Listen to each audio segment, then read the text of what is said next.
One man is being victimized by our own government. One man whom they fear, yet whom millions love. One man who is willing to take the poison arrows of lawfare.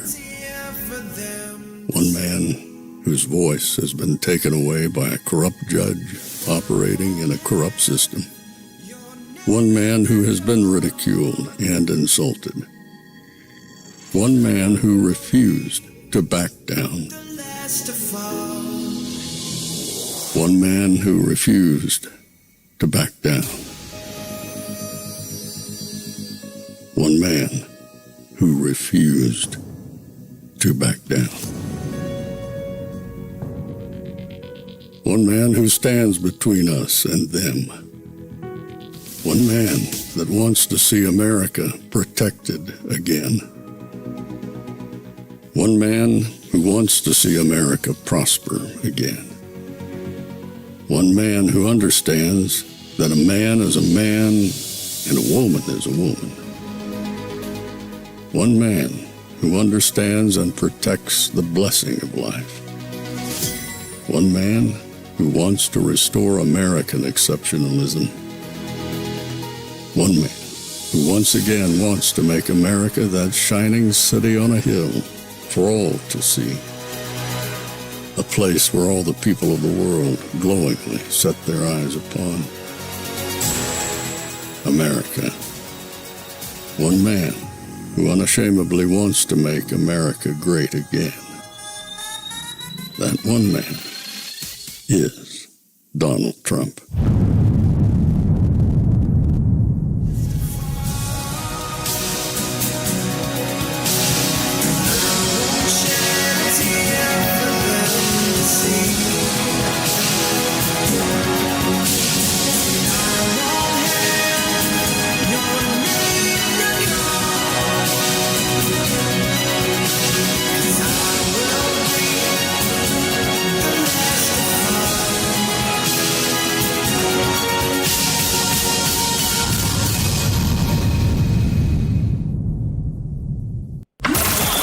This is Fanfare with Barry Cunningham.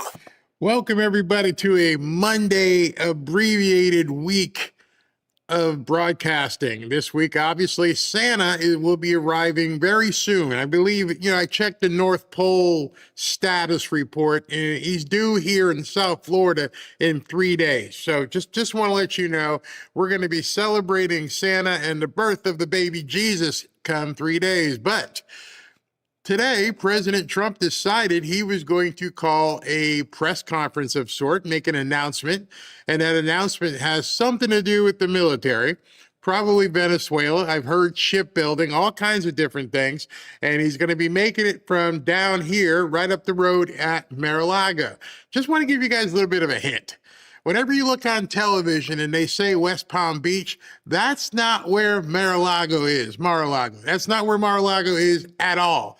West Palm Beach is across the intercoastal where the reporters have to go and stay. They're not even allowed on that side of the island. It is in a very exclusive enclave called Palm Beach. Palm Beach is east of West Palm Beach, hence the word West Palm Beach. They're across the intercoastal on the ocean side. You got to go across the bridge to get to West Palm Beach. So just want to make sure people know that from a geographic standpoint.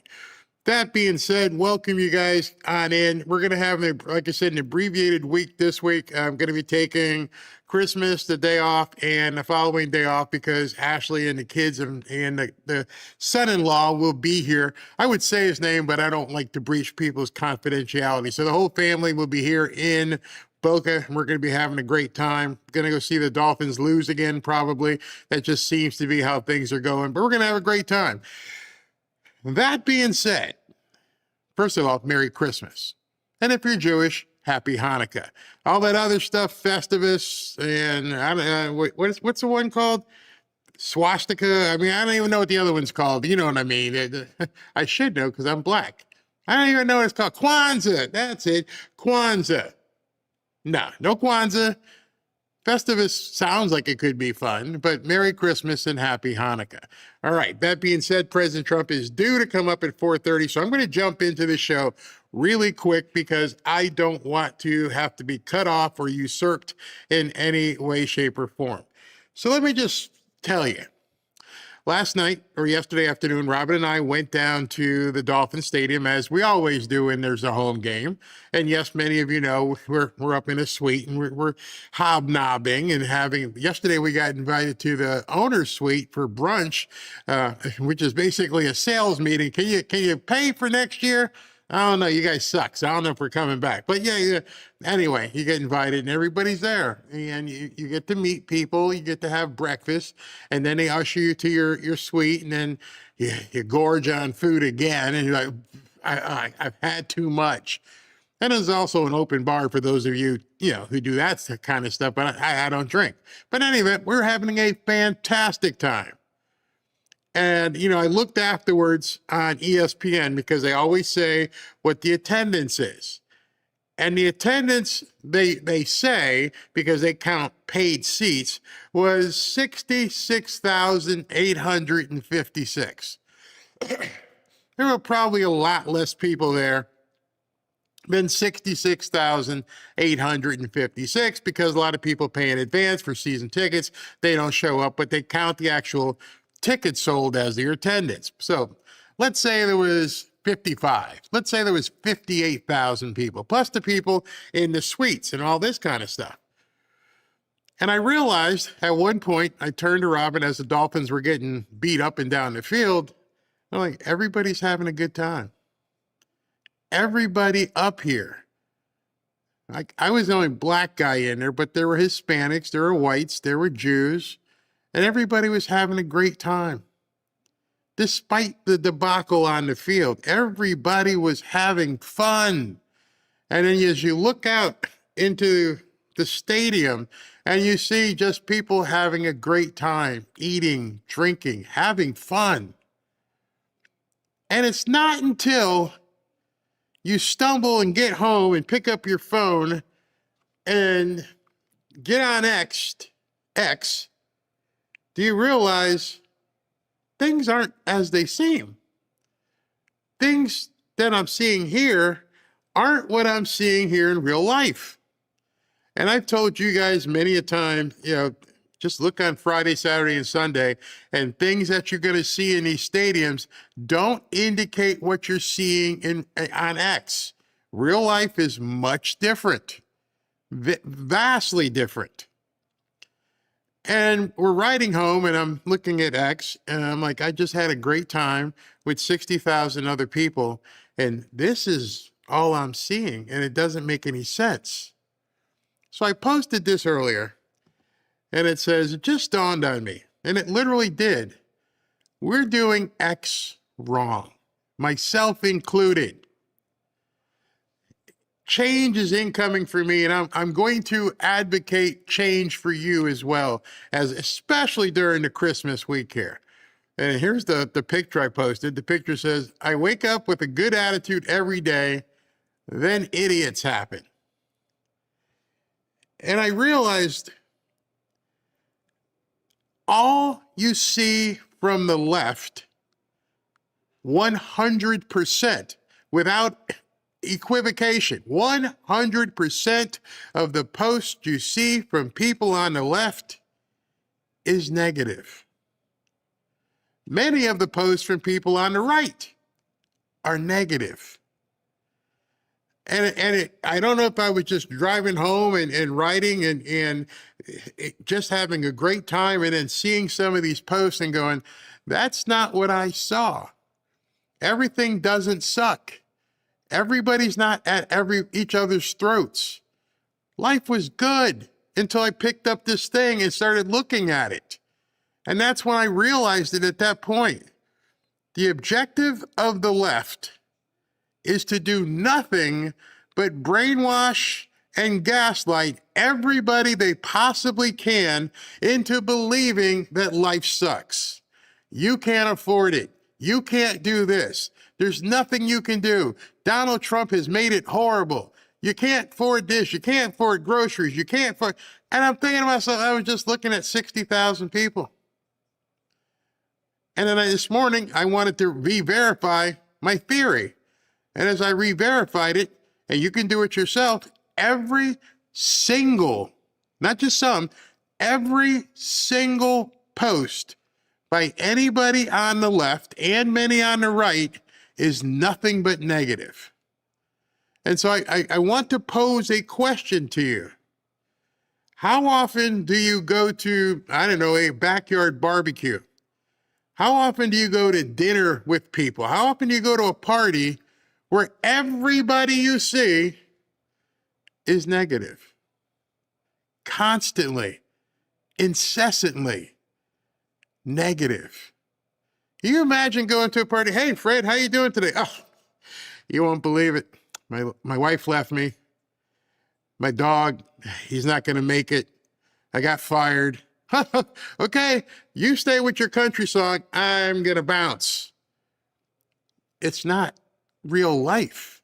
Nobody wallows in negativity 24/7 unless you're a Democrat politician or a Democrat operative. And so now what I'm hoping people would begin looking and going, yeah, everything, all of it is negative. And I remember it wasn't so long ago when, I didn't have a lot. And Rob and I got married and she looking at me, you one sorry son of a bitch. Oh, I'm going to do better, babe. I promise. But you still didn't wallow in negativity, because if you wallowed in negativity, then you could never achieve positivity. If you allow the negative stuff to just consume you, you can't break out of it. And so I'm going to show you some things here in the very near future that is going to just probably make you go, well, what do you mean? How is this possible? I thought everything's negative. And I'm going to urge you to change your neighborhood on Twitter, on Facebook. Just go ahead and go, nope, not going to even go there. I'm not going to look at their post.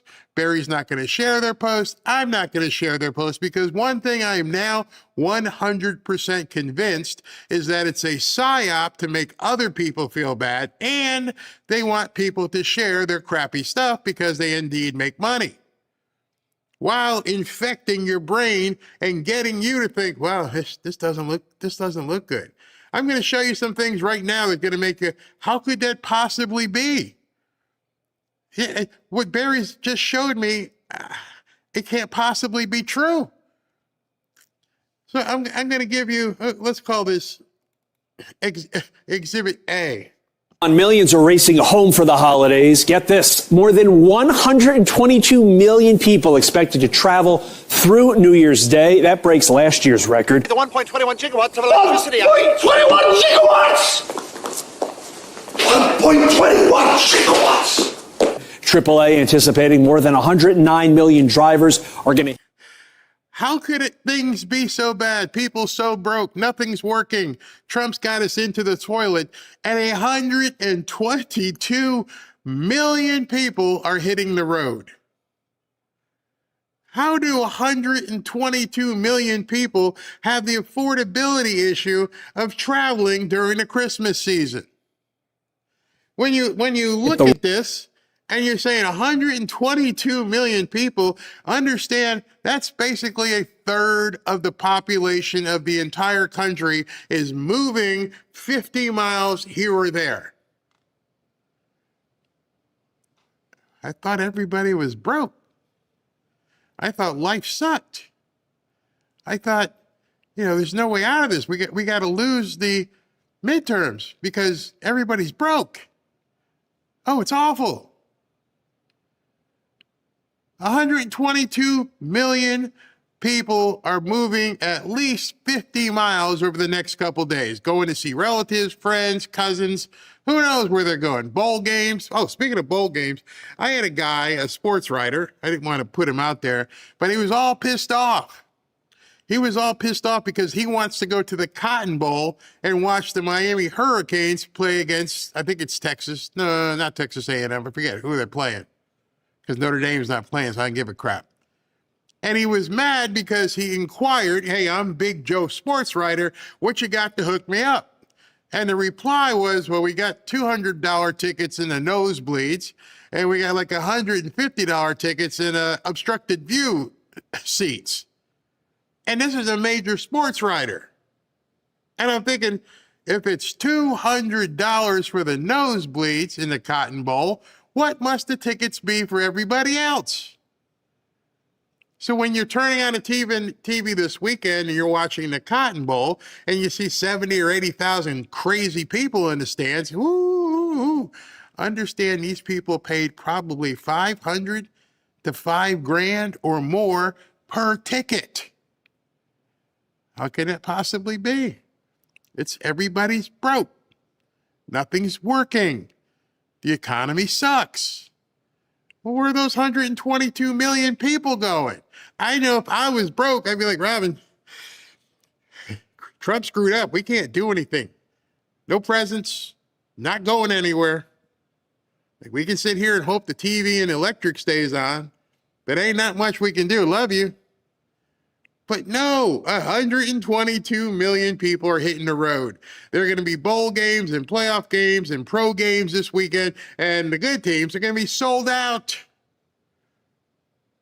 What you see on Twitter is not real life. You need to change your neighborhood. You need to change what you're viewing. You need to stop even looking at stuff that's negative. That's where I'm going. I just want to impart positivity on you. I am no longer going to do the libtard segment. It's not worthy because now I know that's all they have to say. It will never change. Every single thing out of their mouth is negative. And I realize that has to be a strategy, is to continue to tell people everything is bad, everything sucks. You got to vote us in so it can suck harder. And I'm not going to poison myself with that. I don't want to poison you with it anymore. I don't want to give that to you. I want to bring you positive messages, which is this is all about right now. Road, while over 8 million are going to catch a flight. And those drivers going to have a little bit more money to spend on gifts this year, as the average price for a gallon of gas is below $2.90, marking the cheapest December at the pump since the end of 2020. The cheapest gas at the pump nationally since 2020. And for you guys who are, kind of math challenged, that's 5 years, almost 6 years. Going on 6 years, we're seeing the cheapest gas nationally in 6 flipping years. But I thought it was all bad. Wow, imagine my surprise. Meanwhile, in the sky, TSA bracing for a huge wave of flyers, predicting record-breaking numbers with nearly 3 million screenings expected at airports across the country. Yeah, and as you're looking at those prices of gas, when you hear average across the country, most of you who know math means it's the middle. It's not quite the median, but it's the average, meaning there's places higher and there's places lower, which gives you an average of 285. Guess where the places higher are? Blue states. Ashley told me today, and I was absolutely shocked in terms of the negativity and what they're trying to do to America. Is that right after the first year, no tax on tips, no tax on overtime, no tax on Social Security. And where she is, it's run by a blue state governor, even though most of the state's deep red, they are going to tax the phantom tips.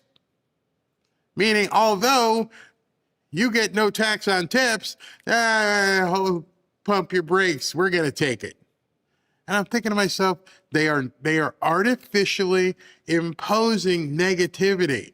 You get to have more money in your pocket, but the blue states are like, well, we're not going to do that. We're going to take it from you. And I'm thinking to myself, that's it. That's what they're doing. They are trying to just infuse negativity into people so people get online and go, it's not better here. Instead of understanding, that's because your state is screwing you to the wall. California with their $6 gas. And I've shown you here. Go see how much they're tacking on so that they keep your gas prices high. I'm here in Boca. There are places here where you can get gas for $2.65, $2.70. We are seeing a psyop of completely epic proportions. Don't believe your lying eyes. Don't turn on television. Don't even buy a Taylor Swift ticket for 10 grand. Don't know, everything sucks. You're destined to be broke with President Trump. There's no way out. Or is there?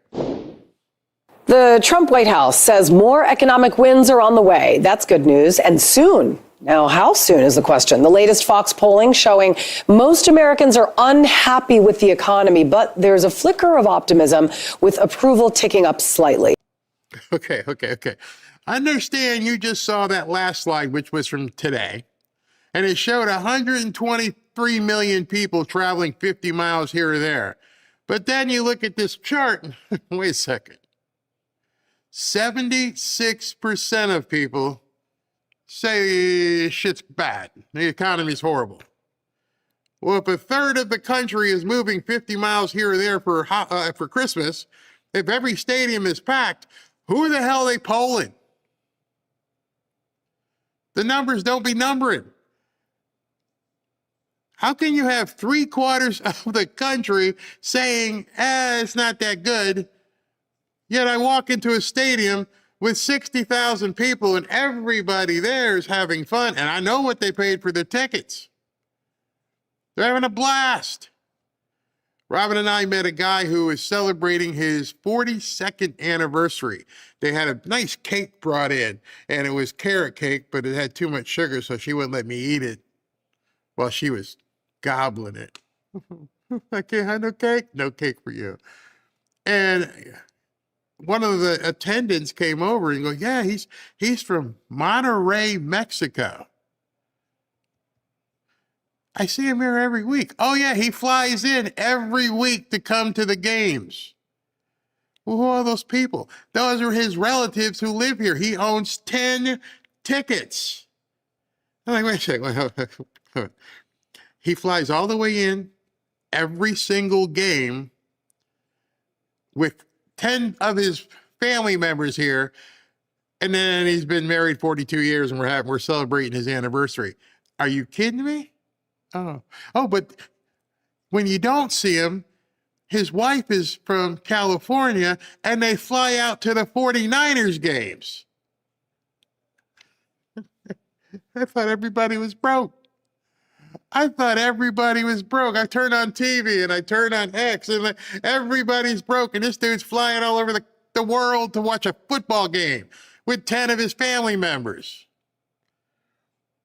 And then I told you the other week we were there was a guy who owns a produce company down here in South Florida, and he just couldn't stop talking about Trump, how things have done so. I'm like, did I walk into some sort of Rocky Horror Picture Show?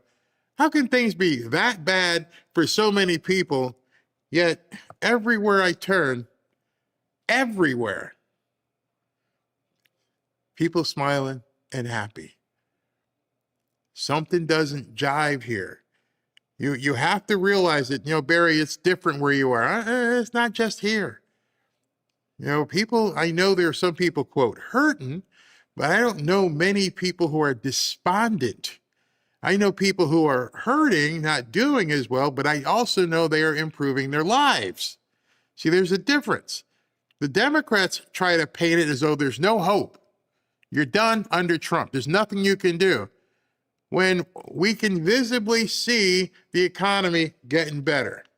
Top economic advisor Kevin Hegseth says the administration is gearing up for a big push in the new year, and they are starting with housing. I expect that most of us are going to be down for a big chunk of the week after Christmas at Mar-a-Lago, going through all the plans for next year. And definitely we have a big list of housing ideas that have been vetted very carefully by the cabinet secretaries to present to the president in a week or two. And we'll see which ones he picks. Meanwhile, the Trump team points to early wins. Inflation is down to 2.7%. Fuel standards rolled back to lower car prices. Trump accounts for kids and a new task force aimed at slashing grocery costs. With me now. And then look at silver and gold. Straight up. Last time I checked, it was like at 68. Silver. When we first started doing this show, silver was like around 23, 24. People have purchased it. And, well, hey, Barry, it's gone up just since I've been watching your show. Yeah. I told you Robin and I bought an investment property, and I went down there on Saturday, and we talked to the guys who are working on it, and they're happy. And then you get on X and it's just completely different. It's so bad that they're bitching about the name of the Kennedy Center. They're having congressional hearings about a name change. Every single thing done is bad. Hey, well, we can't just keep seizing tankers. Why are we seizing tankers? They're not even, the drugs are going someplace else. Oh, so that you should just let it go. I guess you don't understand the Monroe Doctrine. They're in the Western Hemisphere. It's like the Democrats don't even know it exists. They still haven't talked about it. Go ahead and search Hakeem Jeffries, Monroe Doctrine. Go ahead and search any of these names, Eric Swalwell, Monroe Doctrine. They don't even talk about it.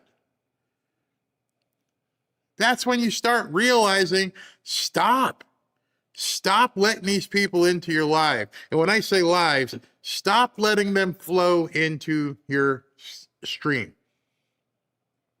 I love X. I've made a good living because of X, and way before the show, because I was a social media director for a number of big companies.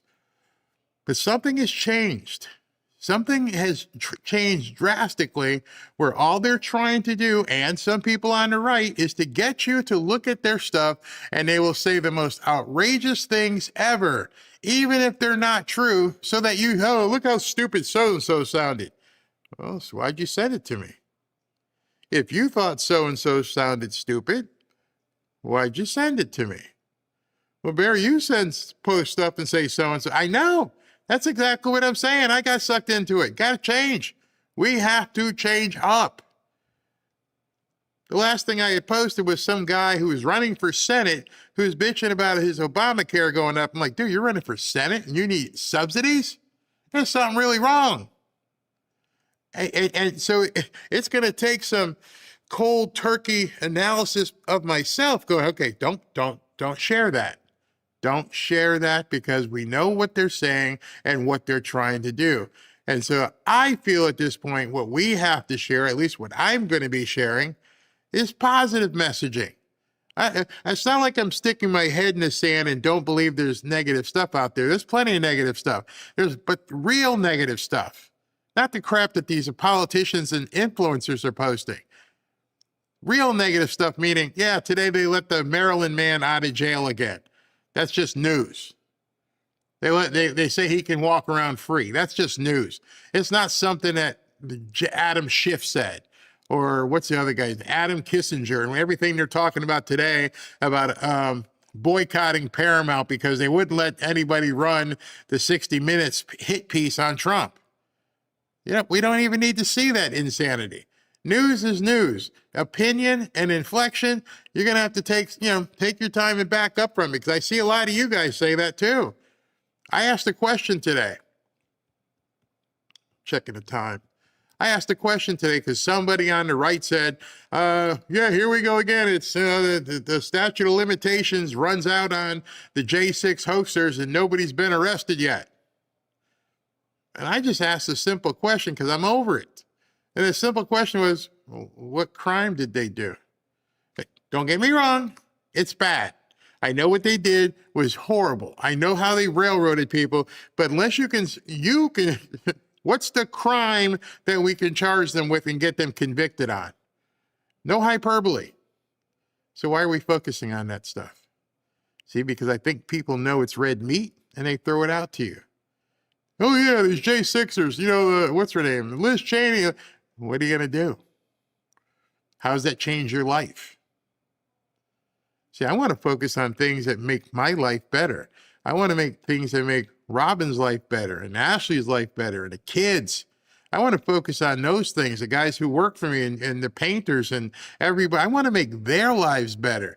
Liz Cheney, that's just some red meat that we could all chew on and high five. Doesn't do anything for your life. This is about to be Christmas, and you're going to be showered with all kinds of goodness from people you care about, and you're going to be showering them with goodness. But let's shower each other with goodness, things that could affect you. You know, one of our sponsors said, "Hey, Barry, you're going to be going live this week." I'm like, "Nope. Kids are coming. Don't count on me being around this weekend. Nope, can't do it." Ashley pushed it to next week.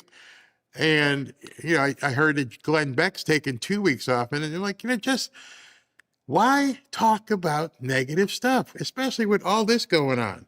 Jackie DeAngelis, co-host of The Big Money Show on Fox Business. Great to see you here in the studio. All right, so let's just talk about President Trump's very positive outlook for 2026, and especially for the housing market, which is something that a lot of first-time home buyers are really suffering from. So I think the growth engine is going to kick in just as the administration planned, and now they're going to seek in and hone in on other things that are important to the American people. They've floated some ideas, portable mortgages, rolling back regulations for more supply to come on the market. But what I think the big one might be is cutting the capital gains tax to allow people to turn their homes over, to not be afraid of selling and moving. Combine that with interest rates, which we're expecting to come down over time, maybe another point in the next. All right, so I'm going to stop there for a second because that's right, my wheelhouse. I looked over at the chat for a second and somebody's like, yeah, but if we don't do something, they might do it again. Well, so what? You can't change it. There's nothing that you can do as an individual. Nothing that you can do as an individual that's going to hasten or cause someone to be indicted. However, as she just mentioned, which piqued my ears up, is what do you mean you're going to do away with capital gains? Yeah, that's something that changes my life. Says we got a house we're getting ready to sell. No capital gains? Yeah, baby. I know we've got, 5 days, 6 days, 9 days left in December of 2025. Are you guys acquainting yourself with Section 179 of the tax code? Section 179 of the tax code allows you to write off so many things at the end of this year. It's got nothing to do with sedition or all the other crap everyone's talking about in X. I ain't got time for that. If it happens, great. We'll watch it on TV. If it doesn't, I want to hear about capital gains being erased. You know why? Because that's going to help me and my family. And hopefully it'll help you and your family. If interest rates go down after the first of the year, all the things that are slated for coming and happening after the first of the year, that's what I want to concentrate on because it helps my life. It helps your life. Liz Cheney and Benny Thompson and Adam Schiff does nothing for you. And if you sit here and say to yourself it does, then you're just, I won't even say it because you're lying to yourself. There is nothing that those people being arrested does to you other than feed your hunger for redemption. And I'm saying right now, that's the hook in your mouth that's going to cause problems moving forward instead of promoting what you're about to hear. In 6 months or so, you could see, and all of a sudden it becomes attractive for people to move around. They've been sort of locked up because they don't want to let go of their low rate and pay that incredible capital gains tax. It's not fair, quite frankly. I mean, if you are not a first-time home buyer, okay, I've owned one home and I just sold it, and the tax I had to pay on that essentially took out the equity that I made. I mean, what is the incentive? Okay, so she didn't have a good tax person, but nonetheless, what she said, I bought a house, the price went up, I made a profit, and then when I sold it, I had to pay this huge capital gains tax. Hopefully next time she'll get a better accountant, maybe tell her what a 1031 exchange is. But in any event, if you don't know what a 1031 exchange is, if you don't know how to do things with your capital gains and your depreciation and all the different terms that people use to keep your money. all the strategies that we've had to do to make sure that money stayed in-house. And so if President Trump is taking a big eraser to capital gains, do you have any idea what you, or maybe some of the people you know, or relatives who have been sitting on property and saying, you've heard the term, I can't afford to sell. Now, if you bought a house in 1990 and you bought it for 200 and now it's worth 450 or 500,000, and you could never realize that thing called equity. Yeah, it looks fine, it looks great, but I can't touch it. I can't take equity to the store. And then you sell that house for, 500,000, you got 300,000 in profit, and then the government says we're going to take a big chunk of that. Now, can you imagine there being no capital gains? What that means to you and your life? And nobody's talking about it. They're talking about Adam Schiff and Liz Cheney. Why are we not talking about in 2026 there being no capital gains? Why are we not talking about that? And to the person who said something about we don't arrest them, it can happen again. You know why it won't happen again? Is if everybody starts talking about how their lives are changed because of what Trump is doing. They won't want to change. They won't want to go with somebody else. You know what the biggest deterrent from voting in a Democrat is? Success, widespread success. Not just me, not just you, but if people in general are having success, Democrats won't have a chance. None. So why are we talking about stupid, I won't say stupid, inconsequential stuff? Of becoming a home buyer in this country and paying your taxes and the value of your home going up, and then it goes to the government. Yeah, and a lot of people feel that way, and their home is their nest egg, and they want to get as much for it as possible. That's kids' college funds. Absolutely, and they feel, especially some of the older boomers that do want to downsize, for example, they feel sort of stuck in their home because it's not economically advantageous to move and downsize and simplify life. Yeah, and let's just talk about electric costs, because that's something else that is obviously politically driven, and the electric costs in New York, and you were just telling me in the whole tri-state area, so New Jersey, Connecticut, and New York are astronomical. People can't even afford, if you buy the house, to heat it. I know, it becomes really difficult. In New York, actually, 36% increase in energy prices since 2019. President Trump is pushing back against the green agenda in a fierce way, but Governor Hochul here and our incoming mayor, they're into the green stuff. Somebody asked a question. I love when I get this question because it's always so easy to answer. Here's a question. How does Barry pivot back when the Dems get back in? A, if you do your part and succeed, they won't get back in. That's the easy part. B, do you realize you can make more money in a bad market than in a good market? You see, I remember when Biden got elected, and every time these people get elected, they post on their website what they're going to do. And I've told people the answer to this. I saw what Biden was going to do. He wanted to make sure he was going to give away more money. One of those ways is he wanted to do Section 8. So you're going to give people more vouchers? Yeah. Maybe what I should do is buy some property and have you pay me so I can put these people, not illegals, you can put these people in here and pay me every month. We got a deal there? Yeah, okay. Go buy a bunch of slummy houses and we're going to get paid to put these people in it. See, what a lot of people don't know and don't seem to understand is every single one of these Democrats and every single one of these Republicans who are in office make money regardless of who's in office. Do you think that, I don't know, Ted Cruz lost money because Biden was president? Do you think, I don't know, Laura Trump and Eric Trump were, I know they're rich, but let's say they weren't rich. We're not going to make any money because Biden's president. No, because they all use the same rules. The only rules that impact you because you don't do what they do. I've said this before. Every single one of these people use the same financial calculus, that whether you're Democrat or Republican. You think Hillary Clinton's losing money right now? You think any of these people are losing money because Trump's in office? Or perhaps they are going to take advantage of whatever he's doing as well. When AOC came down here in South Florida, she got on television, oh, South Florida sucks. I can't believe anybody would go to Florida.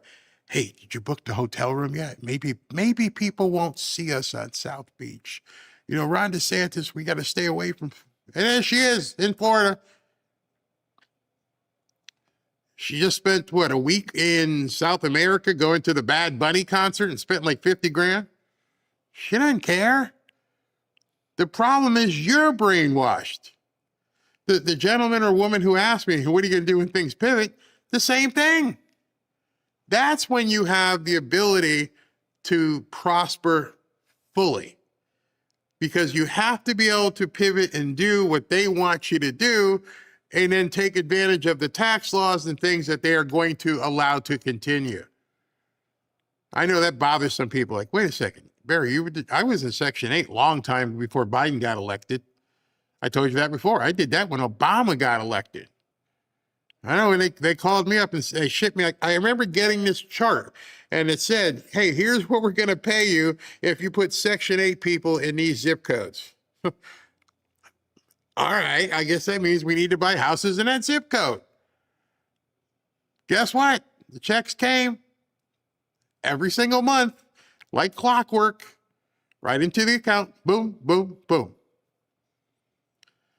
What you don't understand, not some of you may not understand, is that you're cogs in a wheel. You're cogs in a wheel that's designed to keep you not knowing. And what I've been trying to do on this podcast and to continue to do is to tell you some of the inside baseball so it becomes basically politically agnostic. If you're focusing anger and going, I can't believe they're doing this and doing that, you're missing what they're actually doing. Do you think silver's going to change much if, I don't know, whoever's in office? No, it's because it's the same policies would be, I told you. And you can foresee what those policies are going to be. If you're sitting back, you're like, okay, here's what they're going to do here. Oh, here's what they're going to do here. If they do this, then I need to make this move. But if you don't know what to make this move, you're sitting there going, I can't believe it just happened. We're all going to be screwed. Mm-hmm.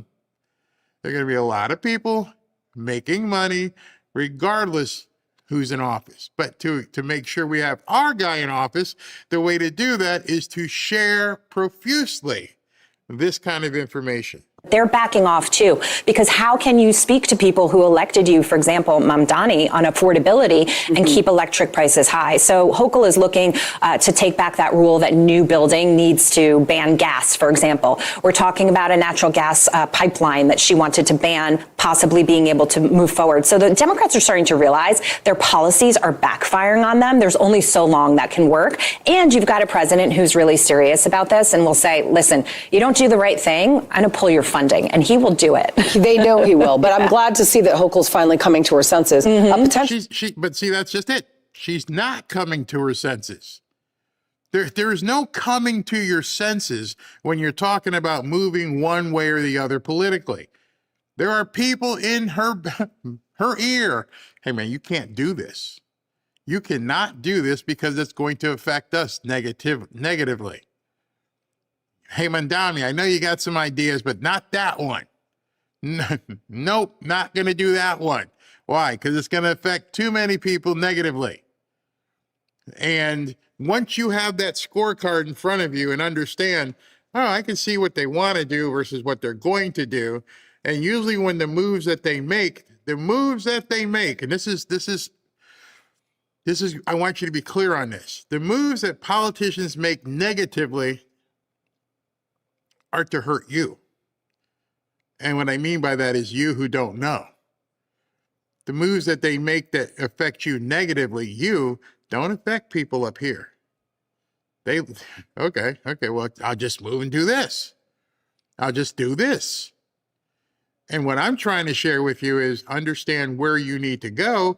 But the only way only way you'll know where to go is if you're following the right post. If you're paying attention to crap, you're going to miss everything else going past you. You have to train yourself to look at the right information. Behind the pivot, there's a new report that says that electricity prices in New York are now 44% higher than the national average and up 36% since 2019. People in blue states aren't seeing this and understanding it. You're being screwed simply because you live in New York. Well, I can't move. Yeah, you can. When you think about it that way, if 9% of the money that you bring in could be saved or even less somewhere else, maybe you do have the money to move. Maybe that's how you vote. Maybe like, I can't stay here. I can see clearly that you're stiffing me.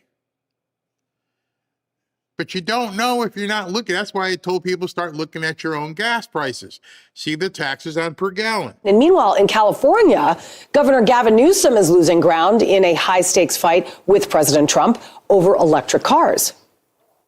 We officially rescue the U.S. auto industry from destruction by terminating the California electric vehicle mandate once and for all. Politico today writing, quote, the Golden State superpower, power to shape the national car market, is in tatters thanks to Trump 2.0, where it took federal officials nearly 18 months in Trump's first term to revoke the state's nation-leading electric vehicle sales mandate. They accomplished it in less than 5 months this time around, and California has yet to come up with a way to counter it. You know what I think is interesting is the hypocrisy from California, where they were trying to jam and ram the electric car model system down our throats, but then it was the same Democrats that were lighting Teslas on fire. Yeah, no. Oh, you mean you're pointing out the hypocrisy? Again, that didn't happen down here. People, we're talking about it, and I was showing videos up. I'm like, oh, so they're burning up Teslas? Remember when what's his name, Tim Waltz came out and said, oh, we destroyed Tesla. Elon's going to lose so much money. And they thought they drove the stock down to 220. Do you remember what I told you back then? Maybe you don't. Some people did because they went, oh, Barry, I heard you. I said the fundamentals of the company didn't change. They weren't bad cars. They weren't blowing up on their own. They weren't driving people into walls. The only thing that drove that stock down was emotion. People hated Elon and the stock went down. And I said, that's something you need to buy because there's nothing fundamentally wrong about the company. It's only emotion. And I truly wonder how many smart Democrats bought Tesla stock when it was 229. Hopefully some of you got into it. But it was easy to see. You didn't even need much of a crystal ball for that one. It's like once they're not going to be burning these things up forever. Once they stop burning it up, people are going to start buying them again. And sure enough, I think it was at 485 now. You focus on the negative, you miss the big picture. Oh, they're burning up stuff. Oh my God, these people need to be arrested. Blah, blah, blah, blah. Hey, where are you projecting? Hold on. Where are you projecting Tesla? Oh, okay, yeah. Oh, the fundamentals are good. Yeah. Get in. Okay. Oh, yeah, by the way, they're burning up Teslas, and oh my God, it's bad. It's horrible. Oh, what are they going to... And meanwhile, people on this side are talking to brokers and analysts and saying, no, fundamentals are strong. Get in. But over here, the news just wants to tell you, oh, it's so awful. Oh, it's all the people on the right going, oh, he's terrorists. And people on the left are like, oh, it deserves it. And the people on both sides who are making money are like, buy some of that stock. Buy it quick. And I know everything isn't about money. We're going to have people talking in the chat. I know it. I don't even want to look over there. Well, Barry, why you just keep talking about money? I'm not talking about money. I'm talking about positivity. You get enough negativity by X and Facebook and the news. And I'm saying, if you focus on the positivity, watch what it does to your life. When you realize, again, it dawned on me yesterday, and I'm sitting here, and I literally looked around the stadium, and I'm like, what's going on? I'm seeing something that's reaffirming what I should have known, and now that I've reaffirmed it, why even look at the crap? Why even pay attention to the other stuff? It's meant to distract you. So forget the money part, just for your own will and good and mental makeup, ignore the crazy stuff. They're just saying it because they want clicks, likes, and to make you feel bad. Gonna prove some more to you. The irony there is not lost on me. Yeah. But I will say this. President Trump is playing whack-a-mole this time around. He's taking that stick and he is just bopping these Democrats down. So we talked about Kathy Hochul. Now he's going after Gavin Newsom. It was clear under the Biden administration the EV policies didn't work. The cars weren't ready. People weren't ready to adopt them. And he is saying, we're taking back America. We're giving you your gas-powered cars. Listen, we could go electric in 20 or 30 years when we're ready to do it, but we're not right now. And we have to do the right thing for the American people. But don't think that Gavin Newsom isn't scrambling to try to figure something out right now, because I'm sure he is trying to do that. You have a lot of people who have moved out of that electorate in California because they just can't take it anymore. But he's still got his supporters. And I always say that about New York, too, which is why we've got a socialist mayor coming in. Right. Because the country is very divided and certain people just can't see outside that bubble, including. Certain people can't see outside the bubble. And that goes right and left. And so many people feed on the people who can't see outside the bubble. They can't even peek out. What's going on over there?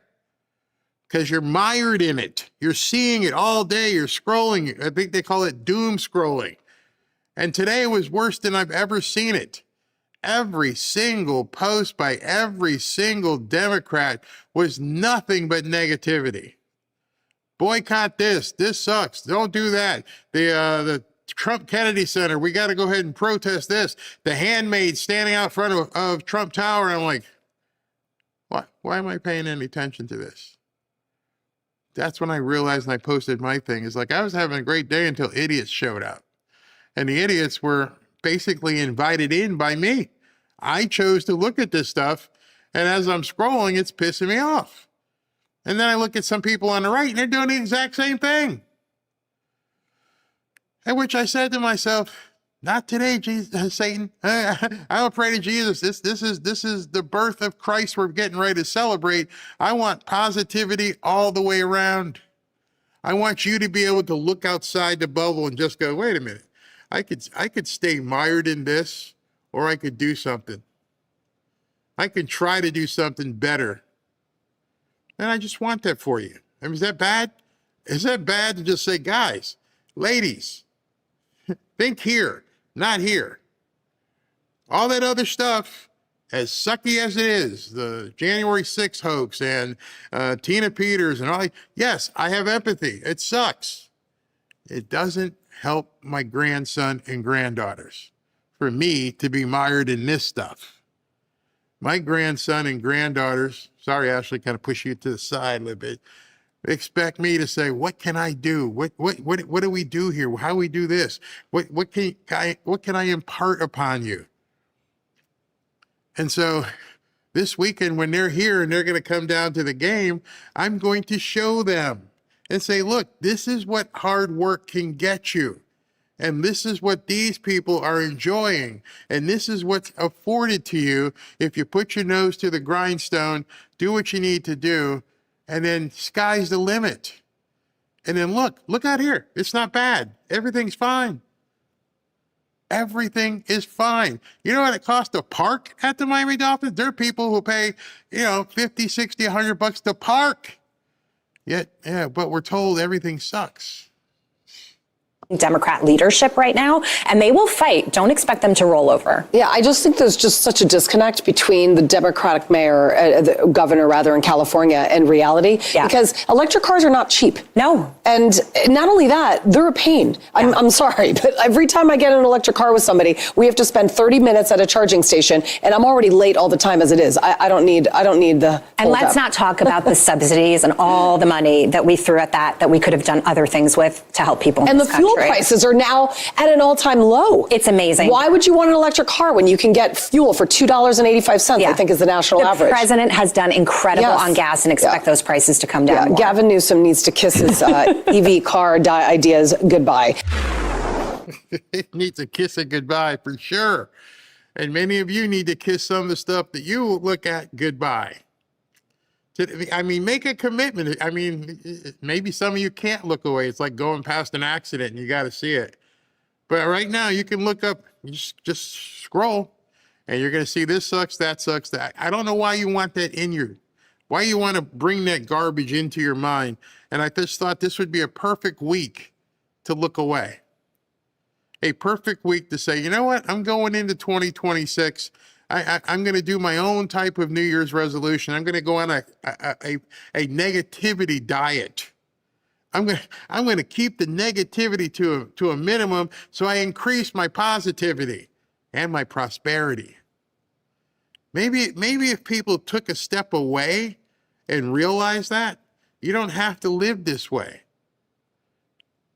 Maybe if you took a second and realized people were trying to propagandize you and gaslight you into thinking things are bad.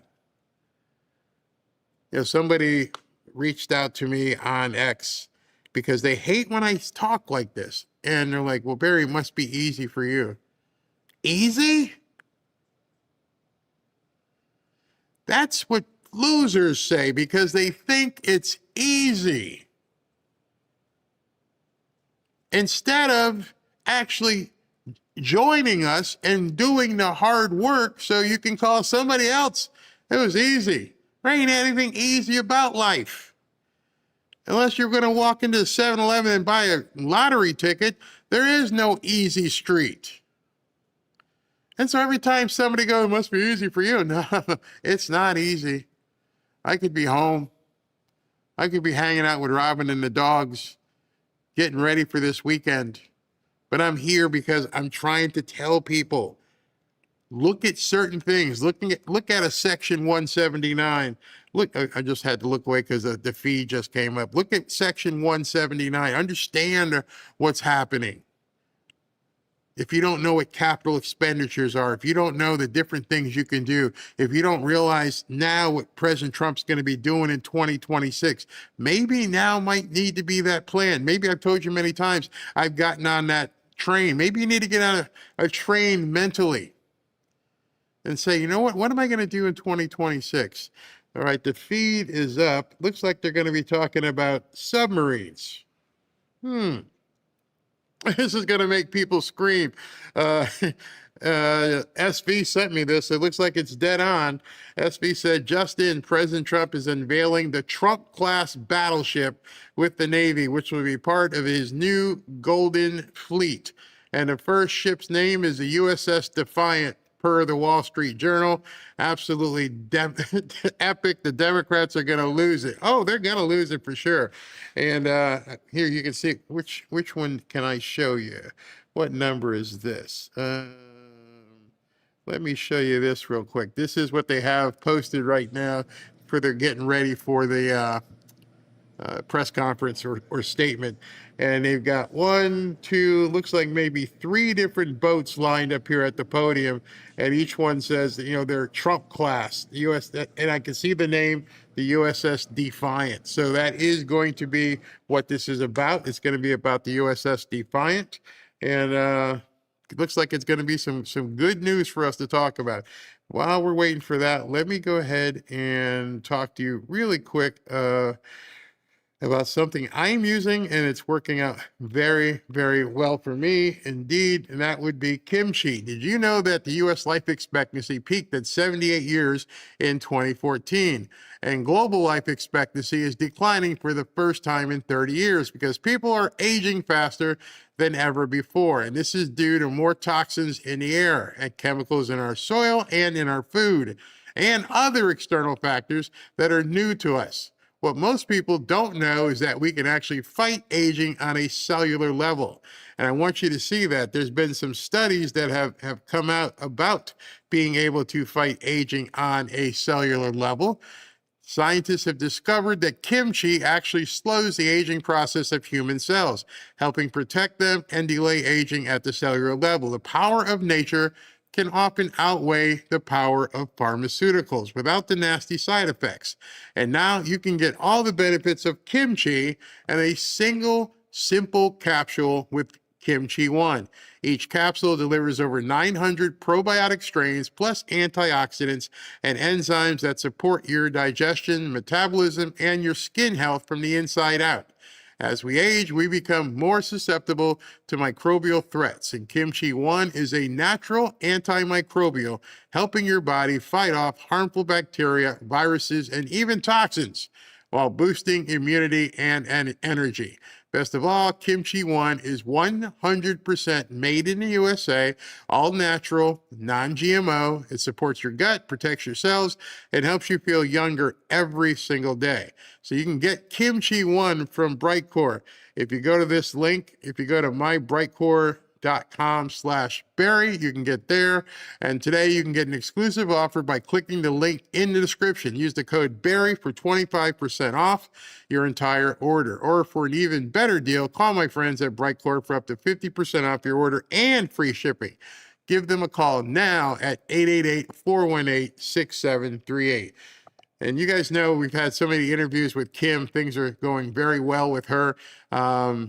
Especially, you know what's funny? When we went down to the game, the guy who took us down said that he had seen something. He had watched the show, and that suicides and all kinds of things spiked during, and deaths and heart attacks. That's what it was, heart attacks spiked during the holidays, and that's because people are eating so much crap. Lots of carbs, lots of sugar, lots of alcohol, and then people have problems. So, I can't, Rob doesn't let me have the cakes and the cookies and the blueberry muffins anymore, but, do yourself well this holiday season. All right, so while we're waiting for President Trump to come out, he will be out any moment because I can see on the feed. So let's take some comments here. I'm looking here. Barry, I've discovered that some people seem to enjoy being negative. I prefer to stay positive and I'm happy. Yes, that is true. There are some people who enjoy being negative. The negative Nellies of the world. And they're not happy unless they can make other people negative as well. Let's see here. Ben Dykes will like that talking about submarines. They're not subs. I can see in the picture, just to let you know, these are not subs. They're some sort of battleships. So they're pretty cool looking as we're waiting for him to come out. If President Trump declared refineries shutting down as a national security threat, could the federal government take over and reopen the closed refineries? Probably. Sometimes negativity is required when all that is around you is negativity. What? Sometimes negativity is required when all that is around you is negativity. What does that mean? I don't even know what that means. That's crazy. Let's see, politicians ruin so many lives and get away with it, and they keep doing it because they get away with it. Arresting them does nothing. Yeah, especially if you think, here's another thing I want you to think of. Do you think these politicians are going to get arrested and then convicted in Washington, D.C.? We can't even put a wife-beating, trafficking illegal out the country. We can't even do that. How is it that a judge will not allow someone who has a deportation order to be deported out of the country. If I show you the video, you would freak out. You would completely freak out. Let's see here. Let's see. Try strict credo or carnivore. Yep, I've done that. They work as well. Let me see what else I got here. It means whoever made that dumb comment is a Democrat. I wasn't going to say that. No capital gains on day trading would blow up the stock markets. Can you imagine? Can you imagine if there was no capital gain? I can't wait to see what the level and explanation of the capital gains restriction is going to be. That could be completely game changing. Yes, President Trump has scheduled a new type of ship for the Navy, according to the Pentagon official. Yes, you are correct. We just showed it. I can show it to you again. It's the USS, well, actually the Trump class, and it's going to be called the USS Defiant, the first one. Here they are, the pictures of them. So in case you guys want to see it, I'll leave it up there for a little bit. But that's you probably can't see it. Let me go full screen. Maybe you can see it that way. And if I put it up full screen, you might be able to see it. There's a full screen, but they're, it looks like they're destroyers or something. I don't know what they are. One looks big, the other one looks slender, but they're new, probably nuclear boats or something. So that could be quite interesting, what we're about to see. If you surround yourself with wait a minute, what are we doing here? Wait a minute. They're showing a whole room. Hold on. Let me see if they're doing this. And they're going to pan so you can see the whole room. Looks like there's... By the way, what you're looking at is Mar-a-Lago, obviously. This is not the White House, but this is inside Mar-a-Lago, which I can tell you is a phenomenal facility. Absolutely phenomenal. And so they're showing, I guess they're panned on the hallway where President Trump is going to come out that way. So I'll leave it there. What is going to happen to Trump if Democrats win in 2028? That's been my whole thing. He's going to go to jail and they'll destroy his life. So that's why I don't think they're going to win in 2028. Let's see here. I'm debating myself on whether or not to get a credit card. Well, look at the positives and negatives, especially if you're looking to build credit. Let's see here. Yeah, somebody goes, lots of gold. Yeah, the whole place is just plated with gold. I mean, gold figurines, all kinds of stuff. I'm looking to see if I know what room. I don't know. Okay, they're panning, and they're panning, and they're panning. And look, you even got the gold thing on the wall behind him. But those are the boats, yachts, ships, whatever they want to call them. Those are the things that they're going to be talking about as soon as he comes out. And to do that. Let's see here. All of us have been speaking. All of us who have been speaking freely will be shut up. Yep, I can believe that. Barry, please keep telling us what some of these politicians are investing in when there are committees that have inside input. I mean, we've had on the guy from the Pelosi tracker, and most of this stuff is public record. Some of it might be delayed. Like I think the Pelosi tracker tracks in 30-day increments, but you can see what they're investing in. It's not a secret. They will destroy Trump, his legacy, his property, try to erase him from history. Oh yeah, for sure. That's exactly what they do. That noise you hear isn't here. That noise is at the facility, and they're getting ready to come in. Let's see, it's 5:08, so he's only 38 minutes late so far today. So we shall see when he comes on. I'm going to continue with what I was showing you, and then we could jump to it right after that. All right, so as soon as he comes on.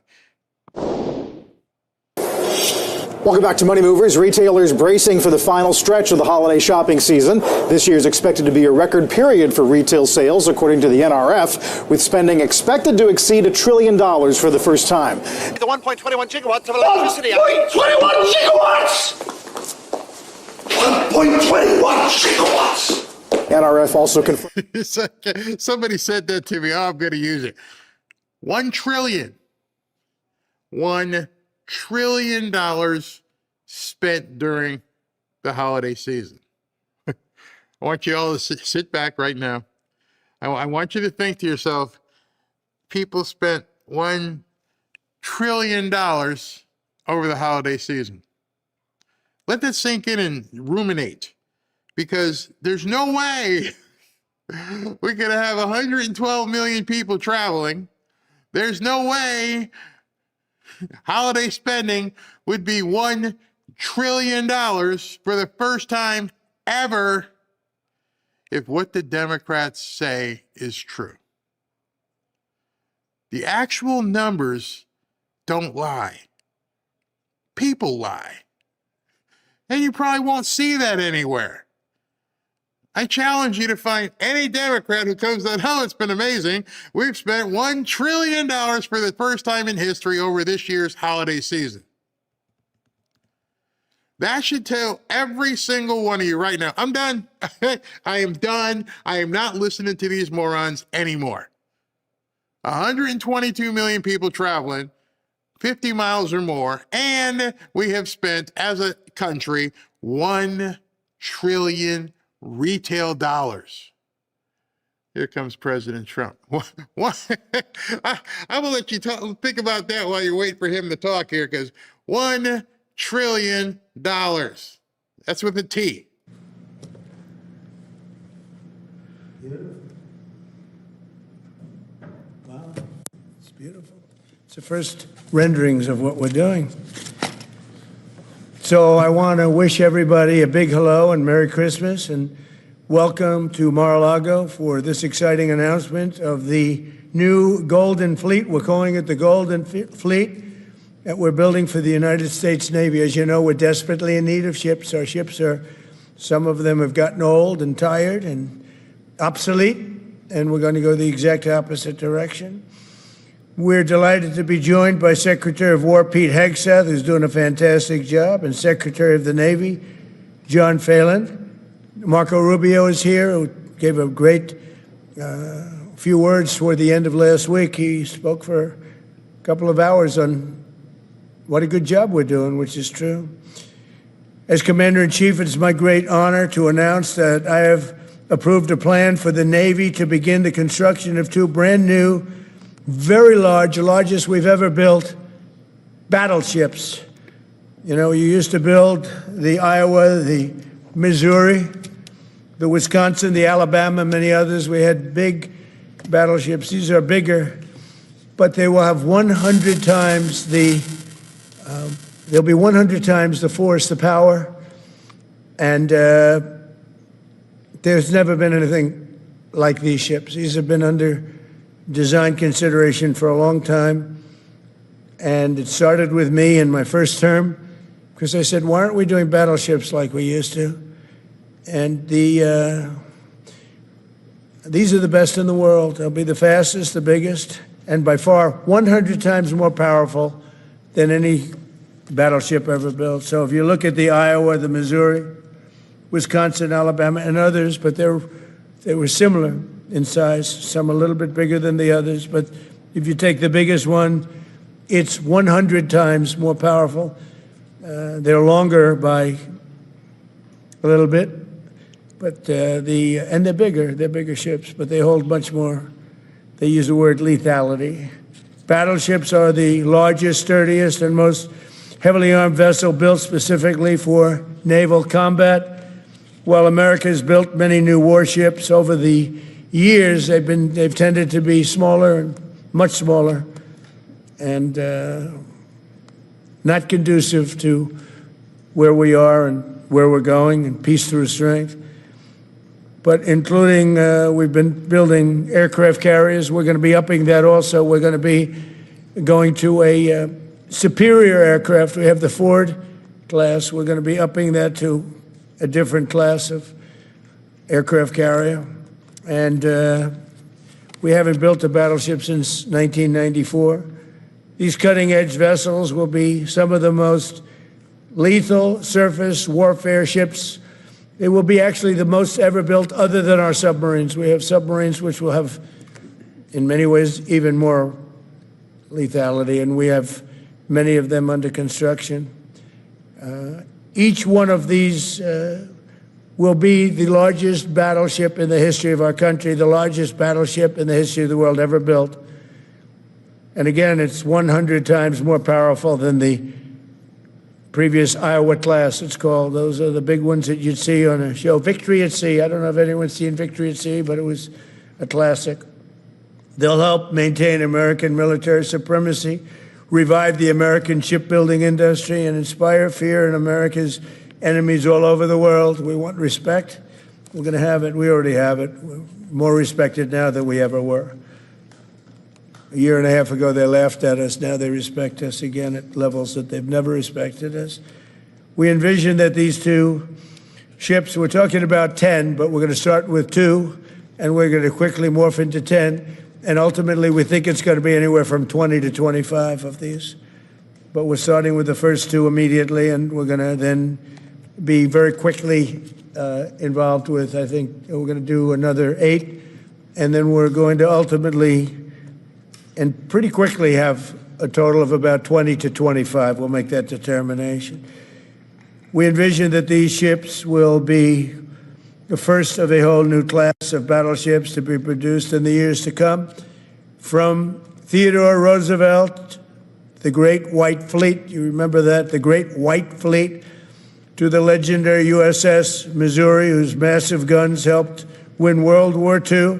America's battleships have always been unmistakable symbols of national power. We stopped making them for whatever reason, I don't know. And I want to congratulate John Thalen, who is your secretary of the Navy. He came to me the first day we met. He talked about battleships, and I said, "You're absolutely on the right track." He said, "Why are we doing other things? We have missiles, which are much more expensive." By the way, these battleships have tremendous numbers of missiles, but they also have guns. And in many ways, guns can do the trick just as well as missiles at a tiny fraction of the cost. Once completed, these new 30 to 40,000 ton plus vessels will be the flagships of the American naval fleet, and there has never been anything built like them. And I just want to, be very clear that we're building them here. We're working with others, but we're building them here. We have great Navy yards. We'll be negotiating with some of the companies that are running those yards, taking over the yards. We used to build a ship a day during World War II. Now we don't do ships very much anymore. We do military ships. We do submarines. By the way, we're 15 to 20 years advanced in our submarines over anybody else. That was one of the things that I did in my first term. We make the best submarines by far in the world.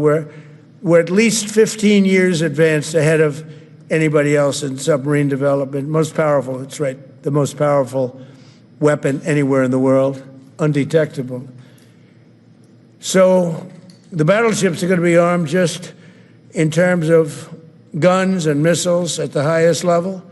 They'll also have hypersonic weapons, many hypersonic weapons, state-of-the-art electric rail guns, and even the high-powered lasers that you've been starting to read about. We have lasers where you aim the laser at a target, it just wipes it out.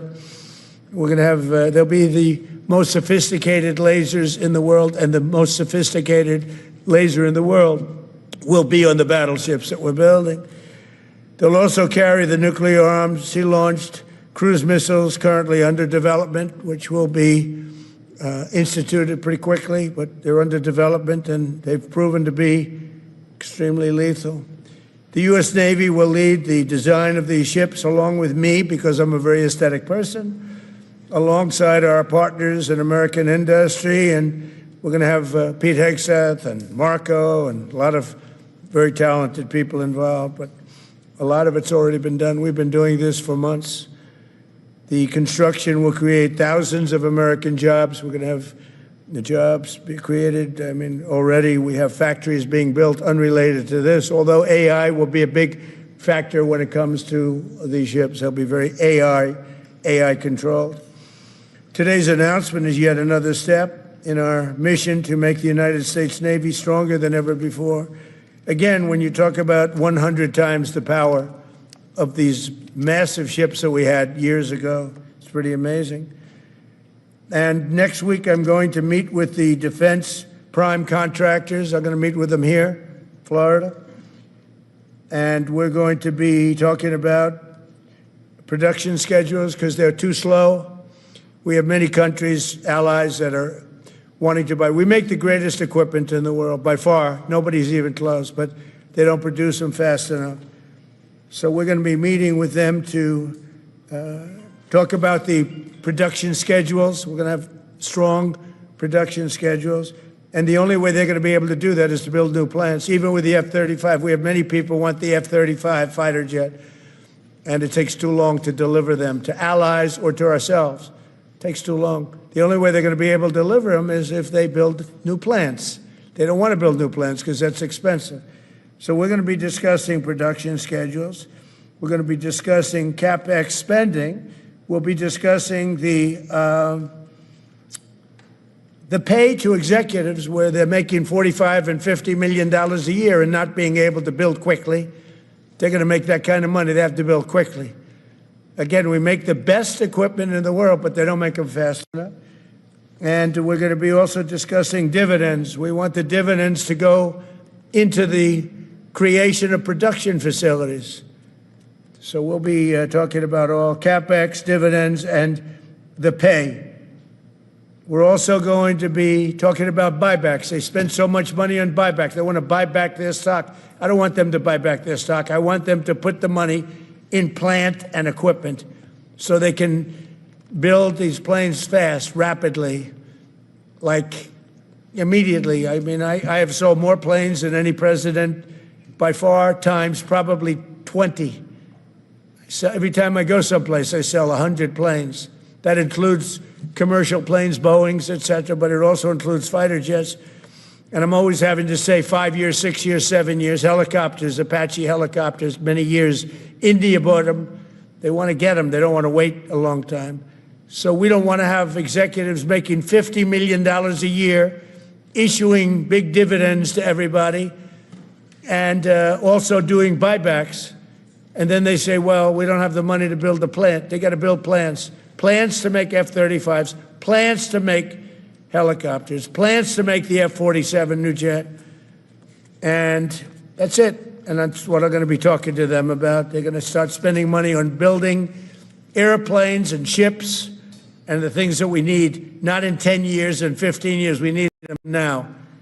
And we're strong about it. Last week, the Navy announced a brand new class of frigate, and they're going to be working with the South Korean company. Hanwha, good company, recently agreed to invest $5 billion in Philadelphia Naval Shipyard. We're opening up the Philadelphia Shipyard, once a great yard. Now it was a long time ago decommissioned, but now it's reopening. Working with the Navy and working with private companies. The record-setting defense bill I signed last week authorized $26 billion to build new ships, including destroyers and various others. We already have a lot of submarines, as you know, under construction. We're building a lot of submarines. I tell you, to be exact, we have right now 15 submarines under construction or ready to start.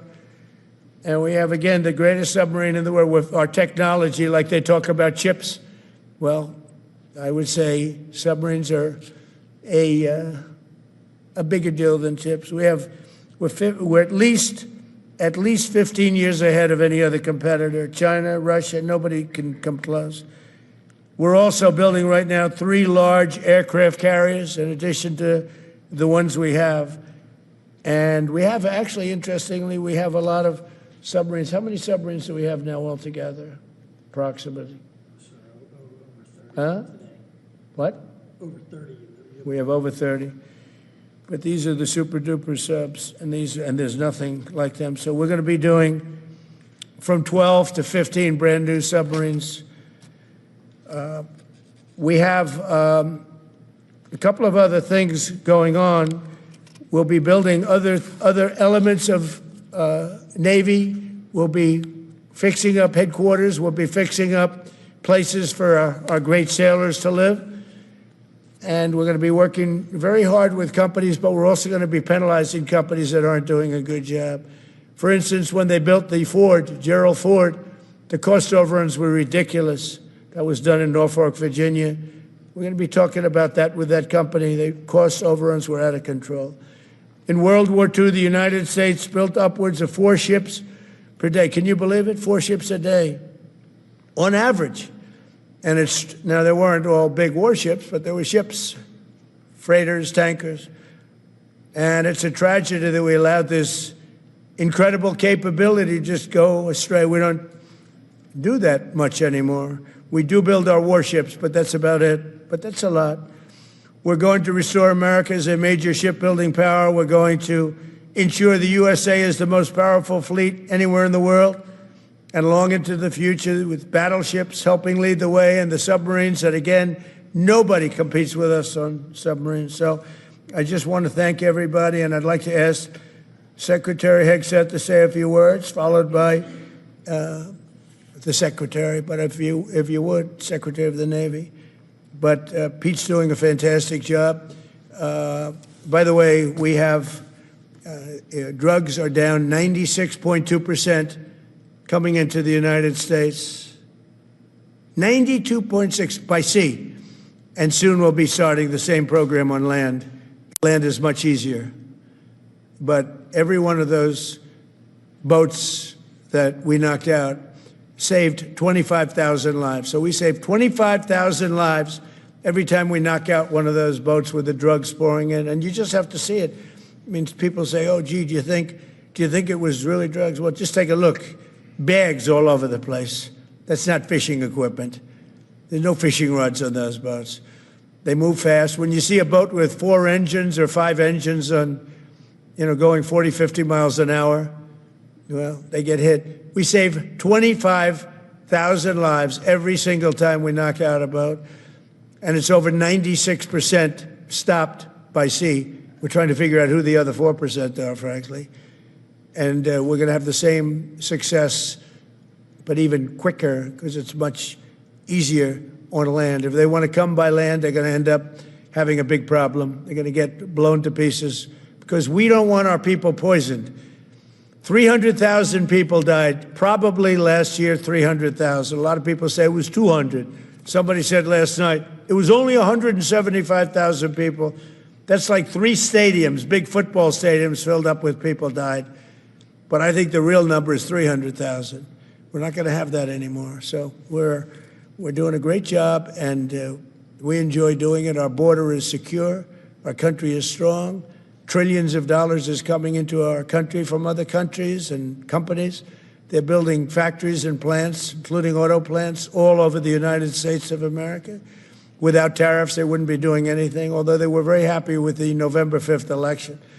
But it's only because they want to avoid paying tariffs that they're all coming in. And again, the biggest number was $3 trillion in history.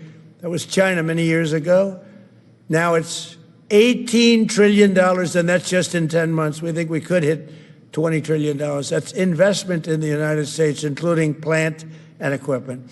So thank you very much, and I'll ask Pete to say a few words, and then John. And if you have any questions, we'll take them. Thank you.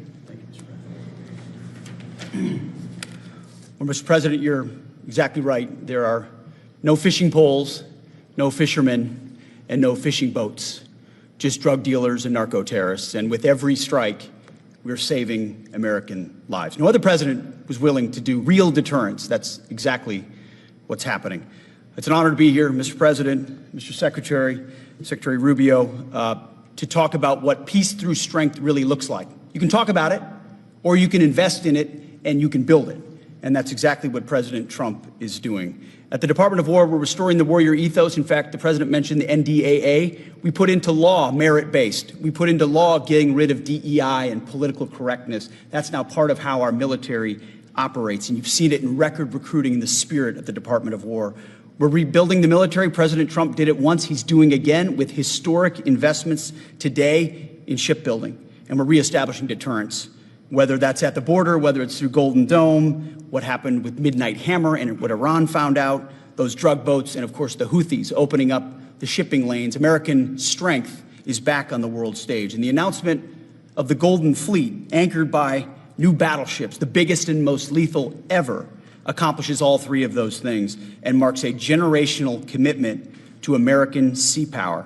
Across the entire department, we are developing new operational concepts, deploying cutting-edge technologies, and making major investments, including in our Navy. This is happening in all domains, including space, as the President has talked about before anyone else. So it's the highest of domains and the lowest of domains under sea, and especially today in sea power, that always has to be decisive, has been in the history of America, and will continue to be under the leadership of President Trump. We will make sure that anything that flows from our country and with our allies flows freely and uncontested. New and better ships will provide that deterrent today and for generations to come. This new class, these new investments, will be the types of things that for decades, for centuries, the American people will look back and thank President Trump for having the vision and the willingness to invest right now in capabilities we need today, tomorrow, and long into the future. So, Mr. President, thank you for this investment, and I'll hand it over now to the Navy Secretary.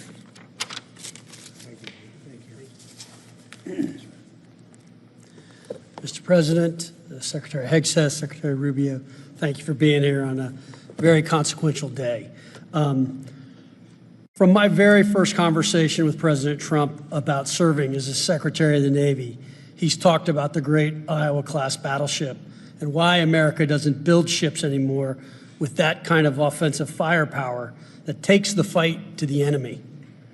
During my time in the job, I've talked extensively with our combatant commanders, like Admiral Paparo and Admiral Cooper, and our CNO, Admiral Cottle.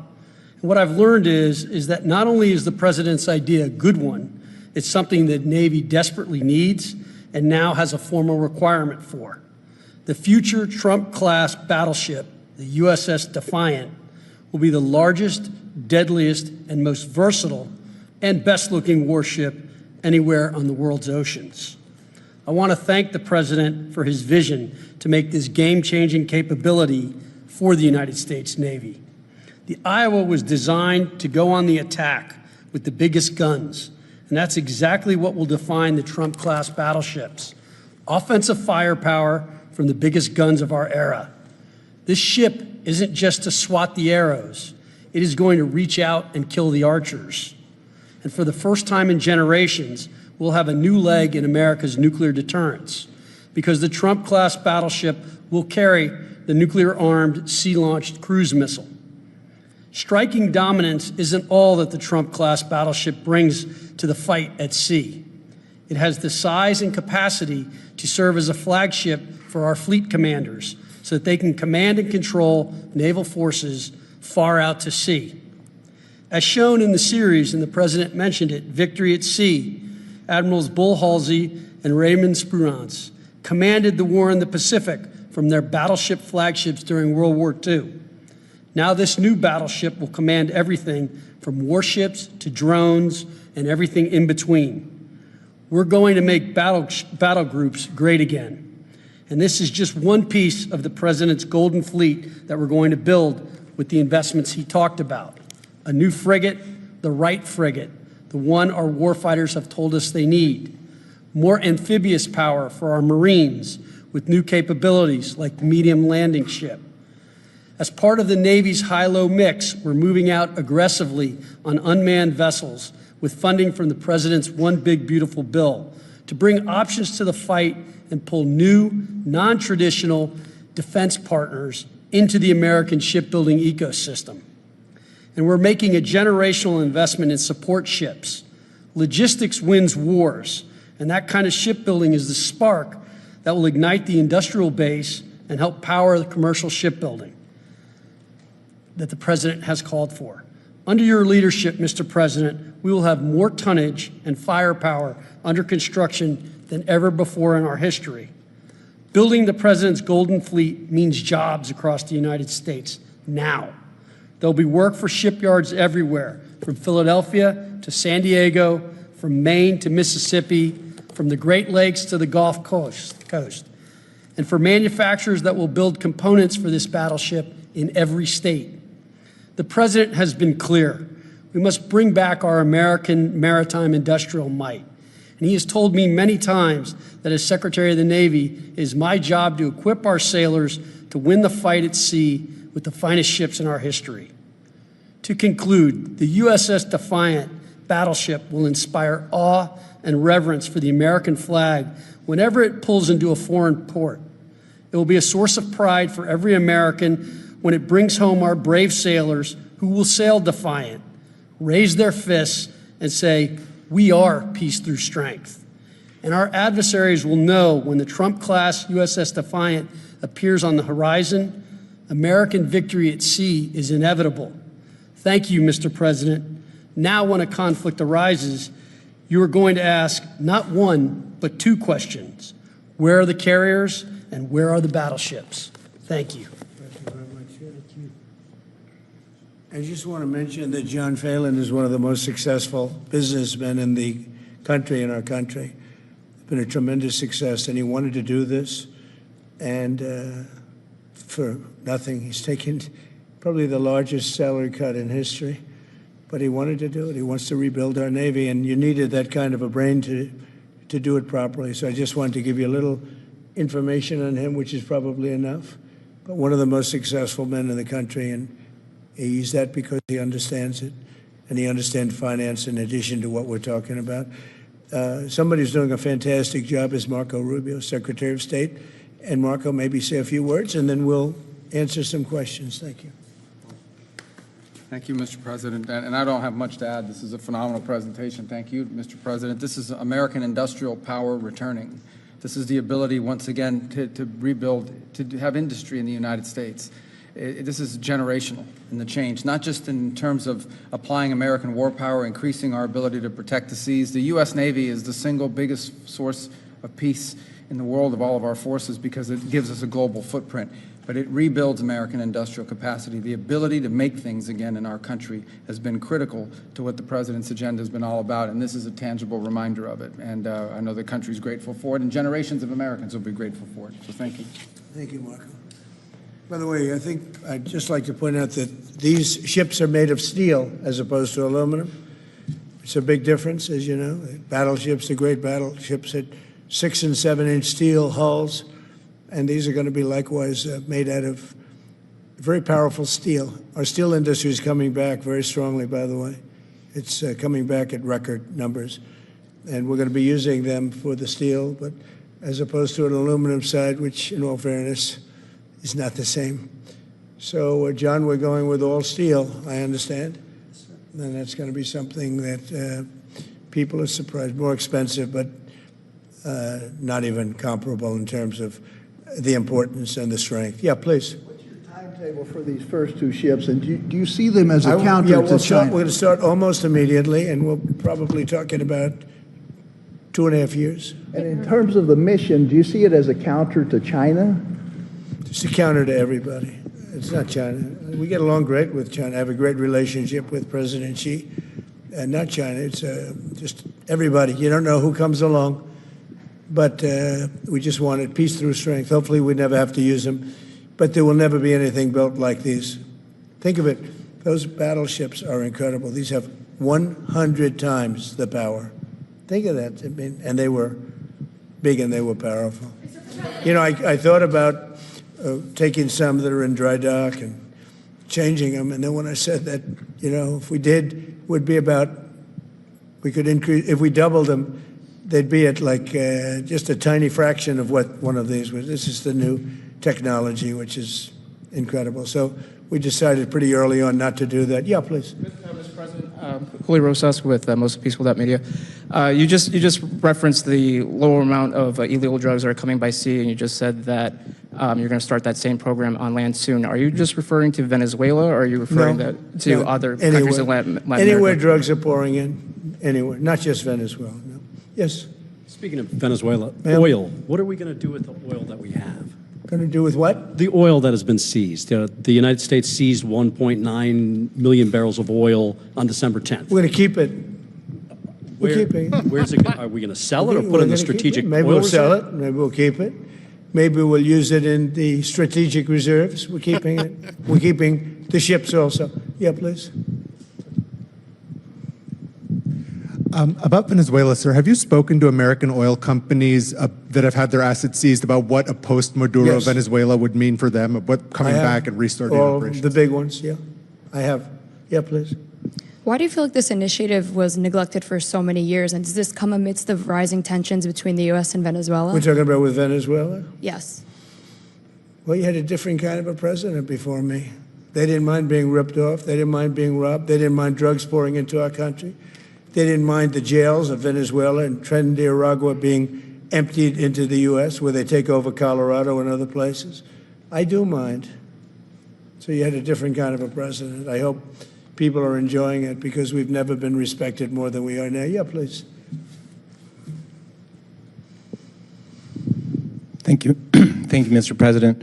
Were you surprised by the number of photos of Bill Clinton in the Epstein files? And can you commit to their By full... what? And were you surprised by the number of photos of Bill Clinton in the Epstein files? And can you commit to their full release by the end of the year? Some of the victims were protesting that too many of them were redacted. I know there are a lot of people that are angry about all of the pictures of other people, you know, but I think it's terrible. Look, I like Bill Clinton. I've always gotten along with Bill Clinton. I've been nice to him. He's been nice to me. We've always gotten along. Respect him. I hate to see photos come out of him, but this is what the Democrats, mostly Democrats, and a couple of bad Republicans are asking for. So they're giving their photos of me too. Everybody was friendly with this guy, either friendly or not friendly, but they, you know, he was around. He was all over Palm Beach and other places. The head of Harvard was his best friend, Larry Summers, and Bill Clinton was a friend of his. But everybody was. I actually threw him out of Mar-a-Lago, and as a person that was in Mar-a-Lago, I threw him out. Mar-a-Lago, this is Mar-a-Lago. It's the hottest place I think it's the hottest place in the world, but it's the hottest place in Florida. And everybody would come here. He'd come here. We actually threw him out. But no, I don't like the pictures of Bill Clinton being shown. I don't like the pictures of other people being shown. I think it's a terrible thing.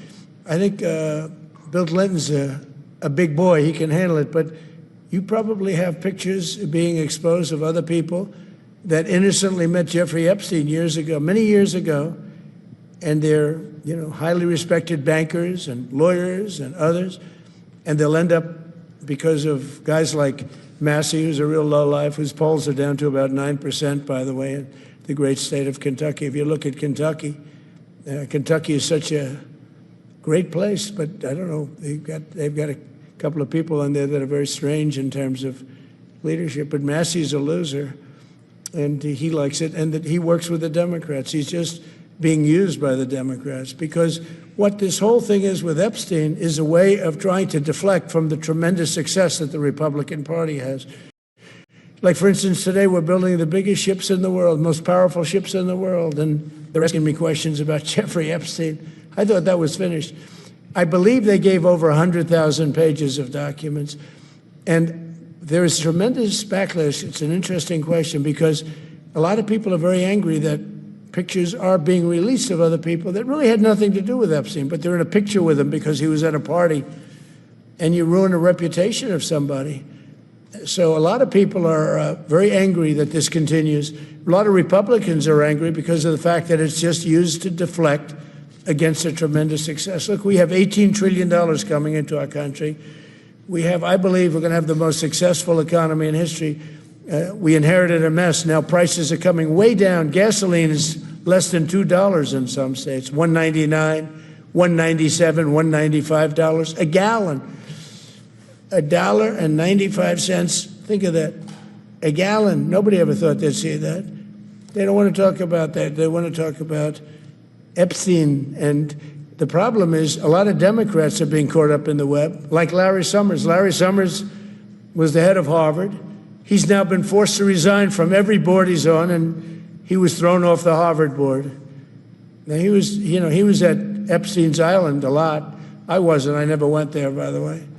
But fortunately, it's nice. But I never went there. But a lot of people did go there.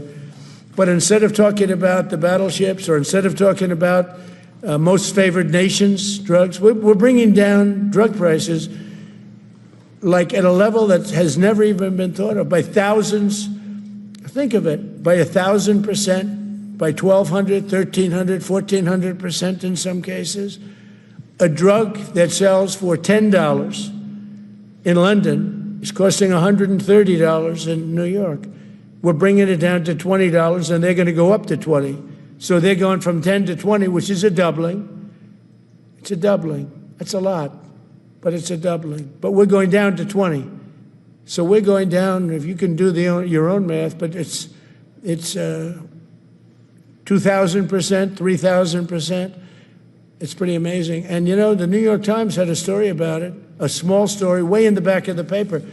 It's the single biggest thing to happen with respect to drugs probably in 50 years. It's never been anything like this. In my first term, I was able to get drug prices down 0.25%. It's the first time in 28 years that they went down. 0.25%. I was so proud of myself. Now we're doing them 2,000%, 1,500%, 1,200%. That pill that sold for $130 will now be selling, as an example, for $20 because the rest of the world took advantage of us. Without tariffs, I could have never done it. I called up the heads of the countries.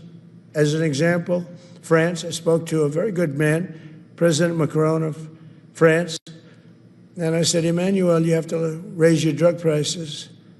He said, no, we will not do that. I said, you have to. He said, no, I don't want to do that. Look, you're asking me for go to $10 to $20. You're going to come way down to 20. We don't want to do that. Now, in all fairness, no other president even tried. But if they did try, there was actually a fake story in stupid USA Today. I didn't even think they make it anymore. I haven't. But I saw a story where Biden was trying to do this. Biden never tried to do it. Biden didn't know he was alive. He never tried to do it. But they're taking it from $10 to 20. So he would say, and the other leader said the same thing. No, we won't do it. I said, no, you're going to do it 100%. They said, nope, we're not doing it. We're not going to double our price. Because, again, if you go from $10 to $20, they're doubling their price. We're coming down, though, from $130 to $20 because we're going to get the lowest drug prices in the world. Whatever the lowest price is called favored nations. We're going to have the lowest price. So I said, no, you're going to. No, I will not do this. Politically, it's unacceptable. I said, Emmanuel, you're going to do it 100%. Please accept it now. Be nice. You're going to do it 100%. No, I will not. I said, yes, you are. He said, why do you keep telling me I am when I'm not? Because if you don't do it, I'm going to put a 25% tariff on everything France sells into the United States of America. And that's approximately 20 times more than I'm asking for with respect to drug prices. He said, I see. I agree to do it. Every other country said the exact same thing. They all said, nope, I will not do it. I said, all right, on Monday morning, you'll have the 25% tariff, everything you sell. In the case of France, it was wine, champagne, cars, everything they sell. It's 25 to 30 times the price of what we're talking about, at 25%.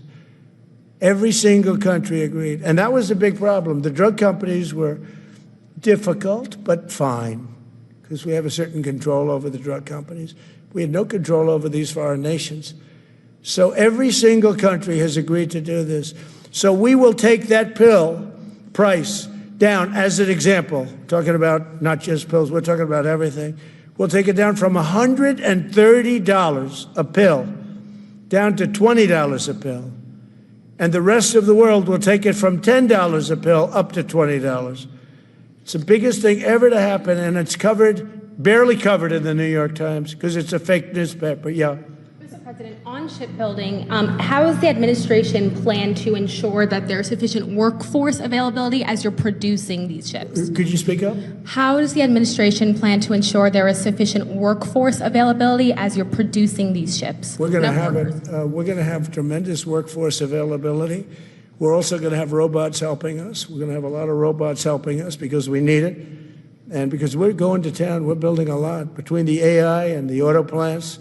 So we're going to need robots. We're going to have robots, but that's going to help us. We're going to have tremendous workforce. And in order to operate you're always going to need people. You know, you could have robots, but you're going to have to get somebody to start those robots, and you're going to have to improve the robots. But we're going to have robotic factories plus manpower. So we're going to have enough. We're going to need the help of robots and other forms of I guess you could say, employment. We're going to be employing a lot of artificial things, but the beauty is we're going to have more jobs than we've ever had. Just so you know, a number came out the other day. We have more jobs right now in the United States. More people are working right now in the United States than at any time in the history of our country. Think of that. Pretty amazing. So we'll have the help of, mechanical help, if you want to call it that, but we'll have tremendous employment. They'll be paid a lot of money. They'll do better than they ever did. Okay? Yeah. Mr. President, some may have been expecting a different kind of announcement today, hearing your Secretary of War and Secretary of State here. You mentioned strikes on land in Venezuela more than 15 times, even now, just in your recent remarks. Why should Maduro take your threats seriously? And he can do whatever he wants. What's your end Maduro? game? What's your end game? There's no answer. He can do whatever he wants. I mean, we have a massive armada formed, the biggest we've ever had, and by far the biggest we've ever had in South America. He could do whatever he wants. It's all right. Whatever he wants to do. If he wants to do something, if he plays tough, it'll be the last time he's ever able to play tough. But they sent their prisoners into us. They sent people from jails, prisons. They sent people from mental institutions and insane asylums into the United States, just walked right in because Biden had an open border policy. What the Biden administration did to our country can never be forgotten. They took in millions and millions, 25 million people over the course of 4 years.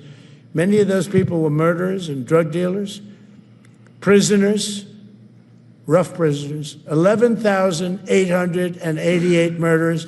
More than half of them killed more than one person. They came into our country. Now, I spoke to Christine Noem today. I spoke to Tom Homan today. He came down to see me. And we had a great meeting. They've done an amazing job. We're getting them out. We're getting them out very fast. But this should have never happened. But Venezuela was Venezuela took advantage of the open borders that Biden created more than any other country. Tren de Aragua, we had gangs all over. Look, I mean, you have a very weak governor in Colorado. Look what happened in Colorado where they would occupy apartment houses. And he didn't want to do anything about it because he was scared. Any other questions? Yeah, go ahead, please. So in response to the United States taking sanctioned oil from Venezuela, Colombian President Gustavo Petro criticized the United States by saying, well, the Southwest is stolen land and that it should be returned to Latin America. I just wanted to know what your response to that is. Well, he has to watch because, he's got drug factories. They make cocaine in Colombia. And he's no friend of the United States. He's very bad guy. And he's got to watch his ass because he makes cocaine and they send it into the United States of America from Colombia. We love the Colombian people. I love the Colombian people. They're great people, energetic, smart, great. But their new leader is a troublemaker. And he better watch it. He better close up those cocaine factories. They have at least 3 major cocaine factories. We know where they are. He better close them up fast, yeah. By the way, it's made and sold into the United States. Comes through Mexico.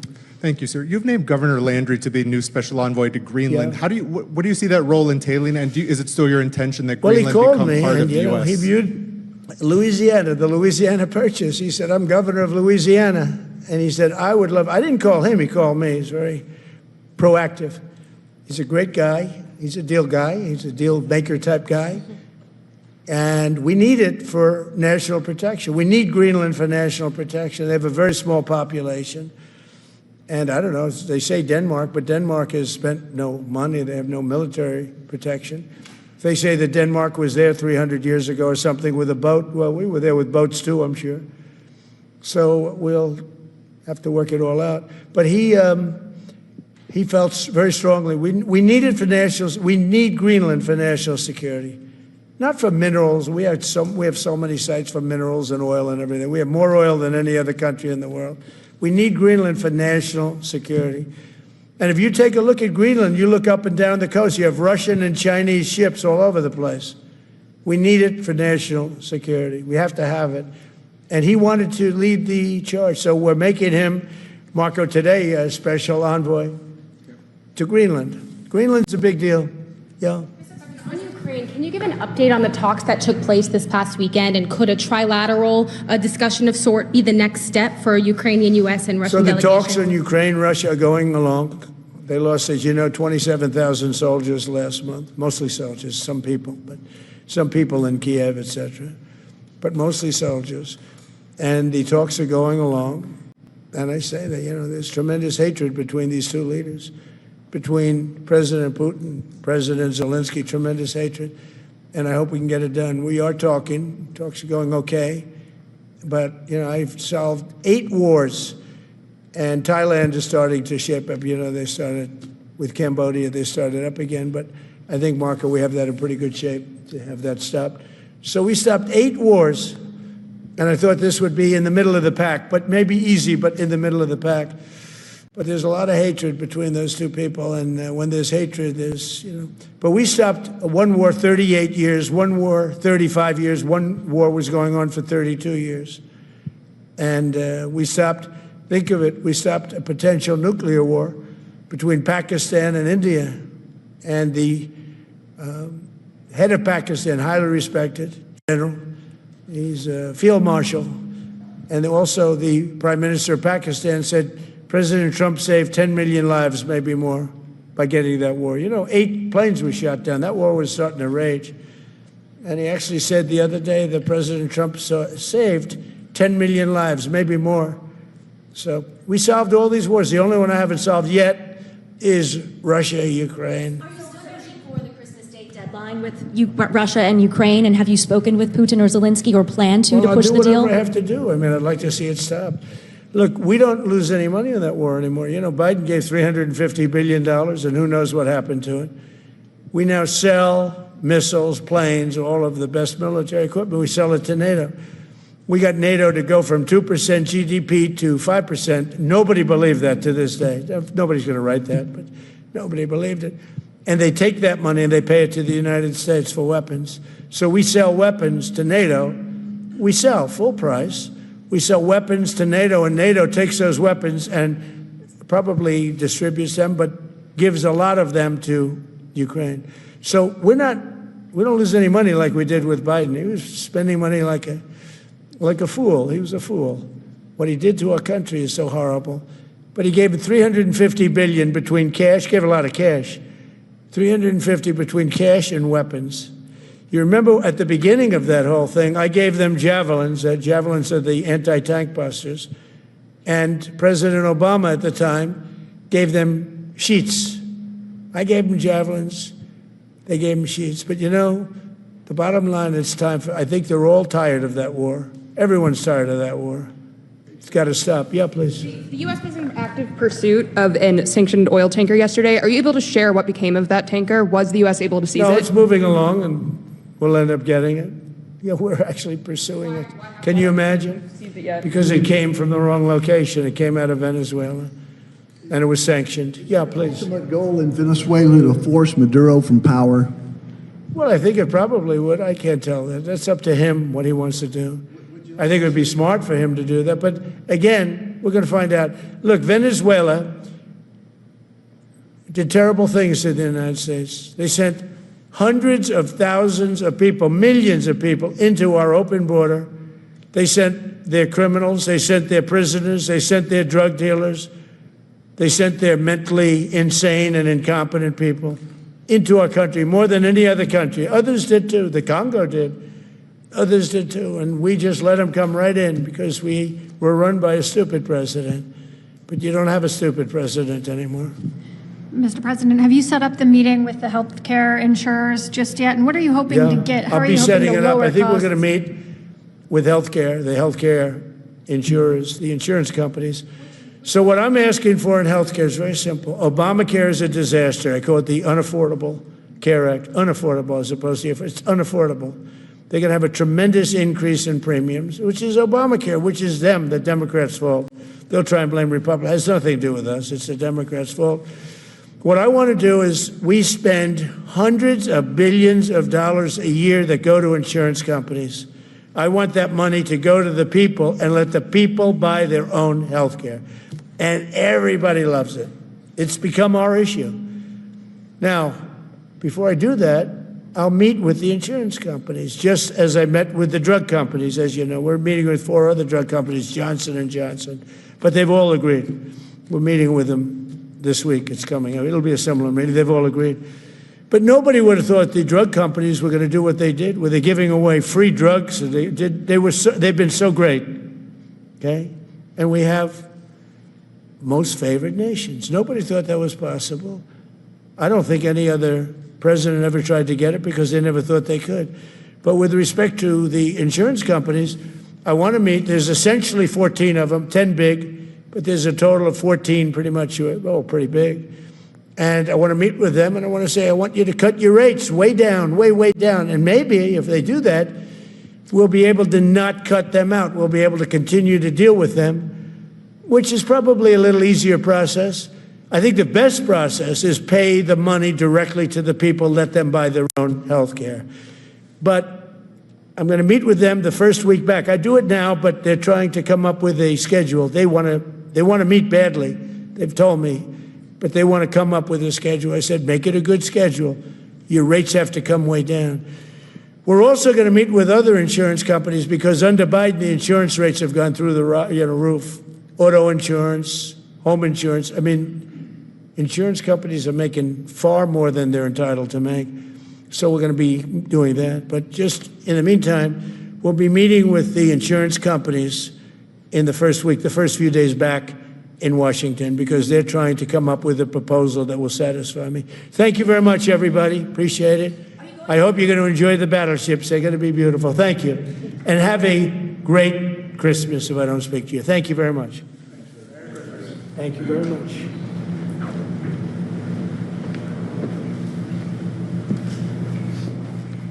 All right, so you just heard President Trump go through his description of the battleship. SV had sent me something because somebody in the chat said, we don't use battleships anymore. Battleships are obsolete. And then SV verified that in Grok and said, no, we don't use battleships. So something tells me that this battleship that we're talking about isn't going to be your everyday run-of-the-mill battleship. We're probably going to see something, I don't know, something a little bit more power, more fighting power, some stuff they probably can't say in a public setting. But, you know, it was verified that battleships aren't used anymore. So the fact that they're building these battleships have to tell you that they're going to be putting something on these boats that they can actually have an advantage. Even I can't even tell you. I was never in the military. But what I can tell you, it was very odd, very, very odd that Fox News cut away from this. They cut away while right when President Trump went to Pete Hegseth, they just cut away. And now they're back talking about what President Trump said, but they didn't cover the man as he was saying it. Very weird, very, very weird. So just in talking about today's speech, a couple things. One, they took the oil, they're going to keep the oil, and he's going to keep the tankers. So everything in regards to what they're doing, they're going to take. The other thing that was very interesting is that it didn't make any sense to me when I heard it earlier, and you're talking about chasing this other tanker in the water, which doesn't make any sense because it's sort of like a cat playing with a mouse. At any time, he could kill the mouse, but he's letting the mouse run around because at any time, the American forces could just stop this tanker wherever it's going. So there's something that they're watching, something that they're monitoring, communications, who knows? But this tanker that they're about to take isn't going to get away. There's no way it's going to outmaneuver the military. So there's something that they're trying to extract, obviously. What it is, I can't tell you. I'm not involved in military intelligence. But there's no way that this tanker is outrunning the military. So they're looking at doing something. So that was President Trump. He mentioned we may hear from him before Christmas. So I don't know what we'll do tomorrow. We'll see what's out there, what kind of news to talk about. But before we go, I want to finish up what I had for you because I was talking about the contrast between what is real and what is being said on X. And so I had stopped right before he came out. It was talking about the money being spent over this holiday season. So I rewound it in case people were late getting in, but I want you to hear this stat again. Welcome back to Money Movers. Retailers bracing for the final stretch of the holiday shopping season. This year is expected to be a record period for retail sales, according to the NRF, with spending expected to exceed $1 trillion for the first time. The 1.21 gigawatts of electricity. 1.21 gigawatts! 1.21 gigawatts! NRF also confirming the turnout this. And so what I was saying with the Back to the Future clip there is $1 trillion has been spent just over this holiday shopping season. And that's a number, it's historic. We've never been there before.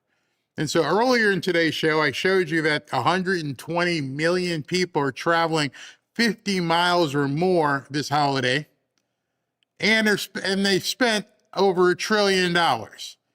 So how do you jive there? How do you make that make any sense when everybody on X is telling you how bad the economy, how much things suck, yet the numbers are actually telling the truth? $1 trillion has been spent for the first time in history with a bad economy. Someone's going to have to explain that. You don't expect the left to. Don't expect any congressman or Senate person or even media to even mention that $1 trillion has been spent in retail during this holiday season. I saw someone in the comments earlier and said, I didn't spend that. I don't know. Well, that's another thing. We got to stop thinking, here and start thinking here. If we're going to help get this country to where it goes, again, ask not what your country can do for you, but what you can do for your country. What you can do for your country and MAGA is to say that through the rooftops, scream it, $1 trillion. How does a broke country, how does a broke economy, how does a broke population travel 50 or more miles for a holiday and spend $1 trillion? Something ain't mathing.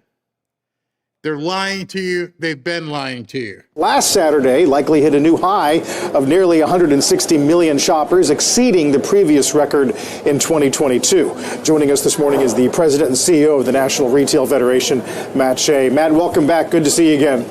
Good to see you, Carl. Thank you. Happy holidays. Same to you. We've been checking in with you as the season has progressed. Any reason to think your forecasts have been thrown off track? Carl, we feel very good about the forecast of growth exceeding $1 trillion for the first time ever. Growth over last year between 3.7 and 4.2%. So I think we got off to a great start on Thanksgiving weekend, those 5 days, that holiday period. We know we had a record number of shoppers out, 203 million, which was really outstanding. Wait, what? There were 203 million people shopping on Black Friday, not just online, but actually going out? Something doesn't make any sense. I think you're starting to realize now you've been lied to about how bad this economy is. Oh, Trump, it's just awful. Nobody can do anything. Well, it doesn't seem to be true. The cash registers are ringing. $1 trillion. Look at this. And our National Retail Federation annual holiday forecast, retail sales in November, December, 1 trillion plus. 2024, 976. It's gotten better under Trump. A whole lot better. So how are you letting these people tell you everything sucks? How are you even allowing that garbage in, of which I've been guilty too, when you start realizing at this point, the numbers are saying completely otherwise? Because the media is hoping you don't see this. There's always a little bit of a lull between Thanksgiving and the middle of December, close to the end of December. And we see a big pickup at the end, as we did this last weekend, Super Saturday. We had an extra day getting up to the Christmas holiday. So there's still some shopping to do. But even in early December, consumers were telling us they had more than half of their shopping remaining. So there was a lot left. They had half their shopping remaining. They still were looking to spend some money. And I know some people in the comments that I'm looking, and people are like, it's not for me. Well, then do me a favor. Tell us where you were last year. Did you stay the same? What did you do last year? Because if you're not participating, you're a spectator. And if things didn't change for you, now is the time to start thinking about 2026 and telling yourself, I'm going to make this change for me. I am going to do something differently. See, nothing is going to change. The immutable laws of physics says a body at rest stays at rest. Unless you put something behind it to make it move, that thing is not going to move on my desk. I would have to push it. I have to add some power behind it. If I look at it now and I come back here in 6 months and look at it, it's going to be in the same place. So at this point, with everything President Trump is doing, 2026 is setting itself up to be the year you have to make a change. President Trump can bring you all the prosperity he wants, but that prosperity is built upon opportunity. It's not just going to fall out of the sky for you. If you think that things are going to be better just because Trump is president, you are going to be sadly disappointed. However, if you say to yourself, things are going to be better because President Trump is president and he's providing opportunity that you will then take advantage of, things are going to be better. You see the difference there? I could sit here and go, it's still the same. Nothing's happened. Or I can go, oh, he's making things available for me, and that opportunity is going to allow me to prosper, i.e. silver, i.e. gold, i.e. jobs, business, anything you want to do. The fact that that opportunity is being opened is something you're going to have to seize on. To do before the season ended, and we're still confident we're going to hit that number. Yeah, our viewers might be familiar with the historical spending trajectory. Kind of looks like Batman ears or double top, where you get your Black Friday, and then there's, as you said, the period in between, and then the final rush. Is brick and mortar holding up amid the growth of online? Yeah, I think what we're seeing, Carl, especially we see over this last weekend, is consumers are shopping across channels. So now they know they've only got a few days left. They're close to the end of the holiday season. They're looking for the special gift or for that particular deal or for the value. So they're going across channels and across brands. Are you looking at this chart? Look at this chart. Super Saturday, historical turnout. In 2016, I wonder who was president back then. 2016, 155 million. And now we're looking in 2025 at close to 159 million. But they're online, they're on their mobile devices, they're in stores, and they're kind of across all those devices and all those experiences. And we're seeing consumers, I think, respond to that very, very well and bring that to life for consumers so that they've got a range of options to try to find that gift before the season's over.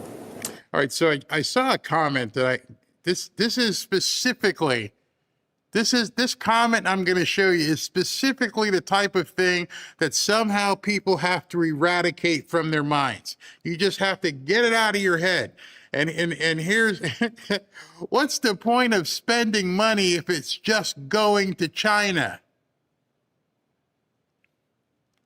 Seriously? Seriously.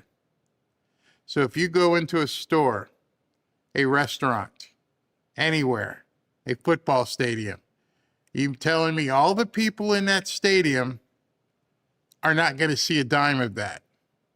You're telling me the people who take care of you when you go to wash your car, they're not going to get paid. They're not going to receive more money. When you go to the grocery store, the people who are packing your bags and doing everything, they're not going to, it makes no sense. When you look at the entirety of economics, if the goods, the cost of goods, if the goods are from China, that's something we're going to have to work on. But that's this much of what's being spent. If you were to, I don't know, buy this TV remote, and this TV remote was $3.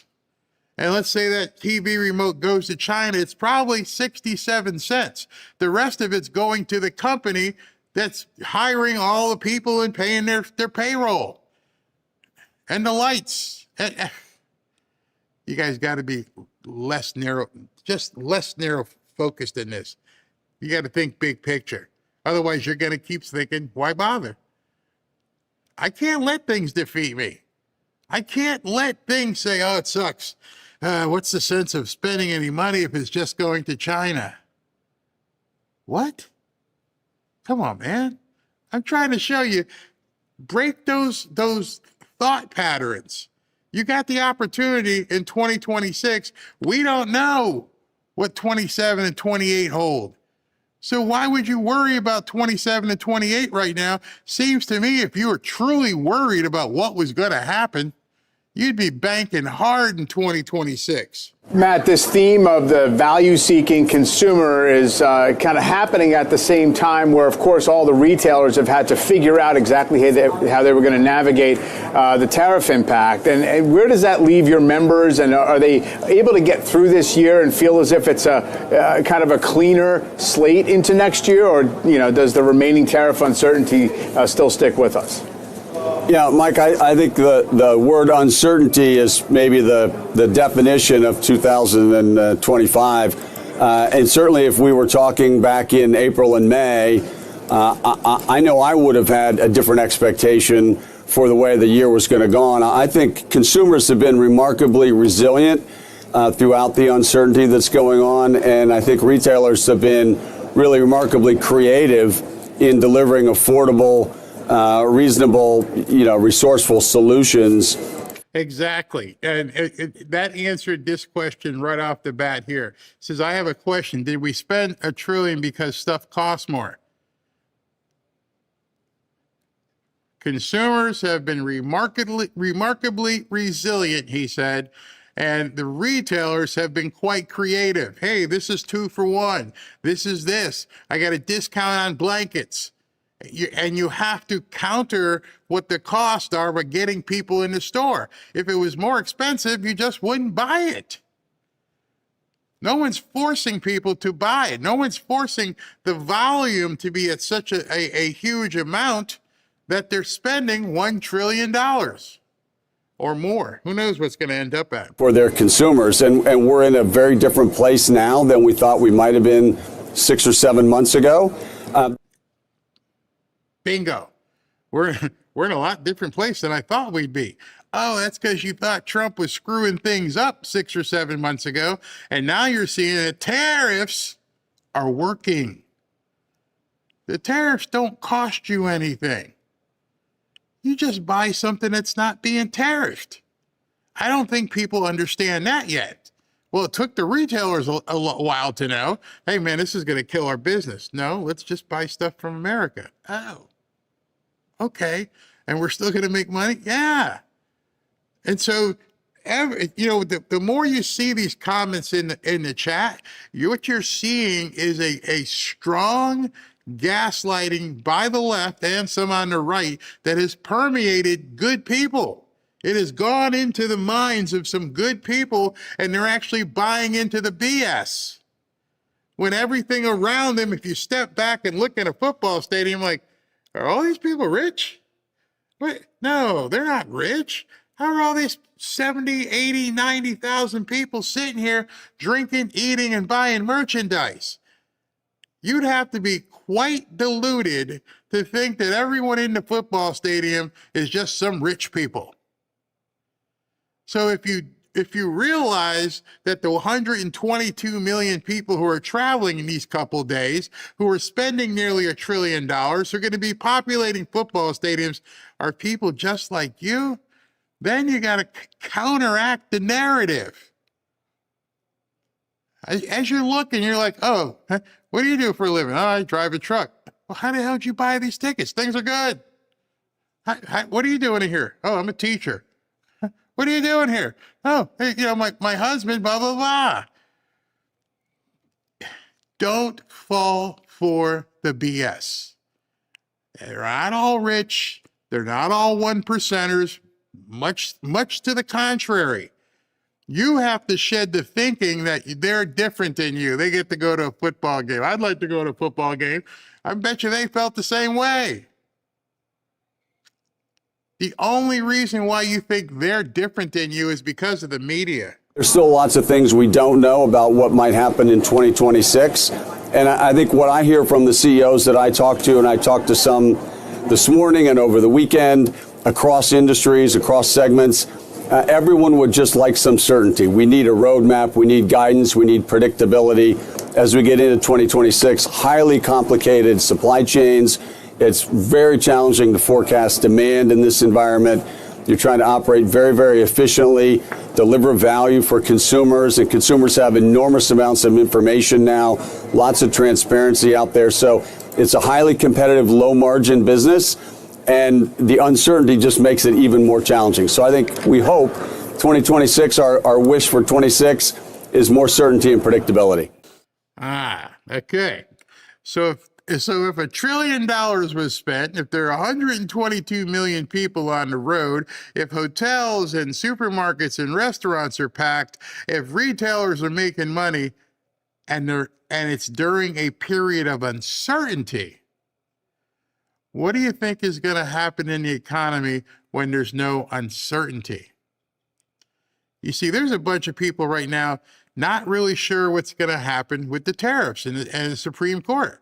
Supreme Court comes out and says, yes, he can do it, things are going to take off. If he says, no, they can't do it, then he's going to have to tweak something. The uncertainty right now is what the only thing left he has to figure. So when you see Scott Bessent and Kevin and Jameson and some of these people out there talking, they're trying to put certainty back in the picture. We're going to get rid of the Federal Reserve guy. Jerome Powell, you're going to be gone. We're going to lower interest rates. We're going to do this. We're going to do that. Then I bet you sometime March, that certainty takes hold, that stability, that comfort, and then see, everything changed in January of 2025, and it's a lot of uncertainty, and people are trying to get on the surfboard, and they don't really know, they can't get their legs underneath them, but they're like, well, we're doing okay, yeah. We're making money, oh yeah. But still, I don't have my legs under me yet. So if we're doing good right now and certainty comes in 2026, I'll be hitting it and hanging 10. Well, maybe not me, but you know what I mean. It is going to be a bountiful year if the Democrats don't shut down the government, because that's the uncertainty. That's what the Democrats are going to try to do. They know at this point they need to have the rogue wave. They need to get you thrown off that surfboard. They need to stop this thing. Somehow we need to fizzle out this rocket ship that's about to take off. How do we abort this launch? Well, we're going to have to put it back in the shutdown. They're going to try. They are definitely going to try and shut the government down again, because you got no choice. Because if you don't shut the government down, this rocket ship, even despite the negative Nellies here and the negative Nellies online, is through the roof. So you, right now, you can see where that puck is going to be. I think it's January 30th. You're going to watch over the next month or so as they're trying to shut everything down, everything they possibly can, they're going to throw at this thing to try and shut it down. There will be no positivity. It will be all about shutting the government down again. They have to stop Trump. They have to stop that certainty, that stability that the market wants. That's the only thing they're looking for right now. All right, we did well. We got through Christmas. Just give us some stability. Let us know if these tariffs are in place and fix what's going on with this government shutdown. And so that's your positivity. Hey, things are going great. They're going to be better. Just got to remove this one log out the road, and we're going to need your help to do it. And that the only way that log is going to get moved is going to have to kill the filibuster. period. Otherwise, they're going to do it again. They were unable to stop President Trump. The longest government shutdown in history was a hit to GDP, slowed things down. We're still going to finish the year probably 3.5% GDP growth, which is incredible. Unbelievable. With a shrinking.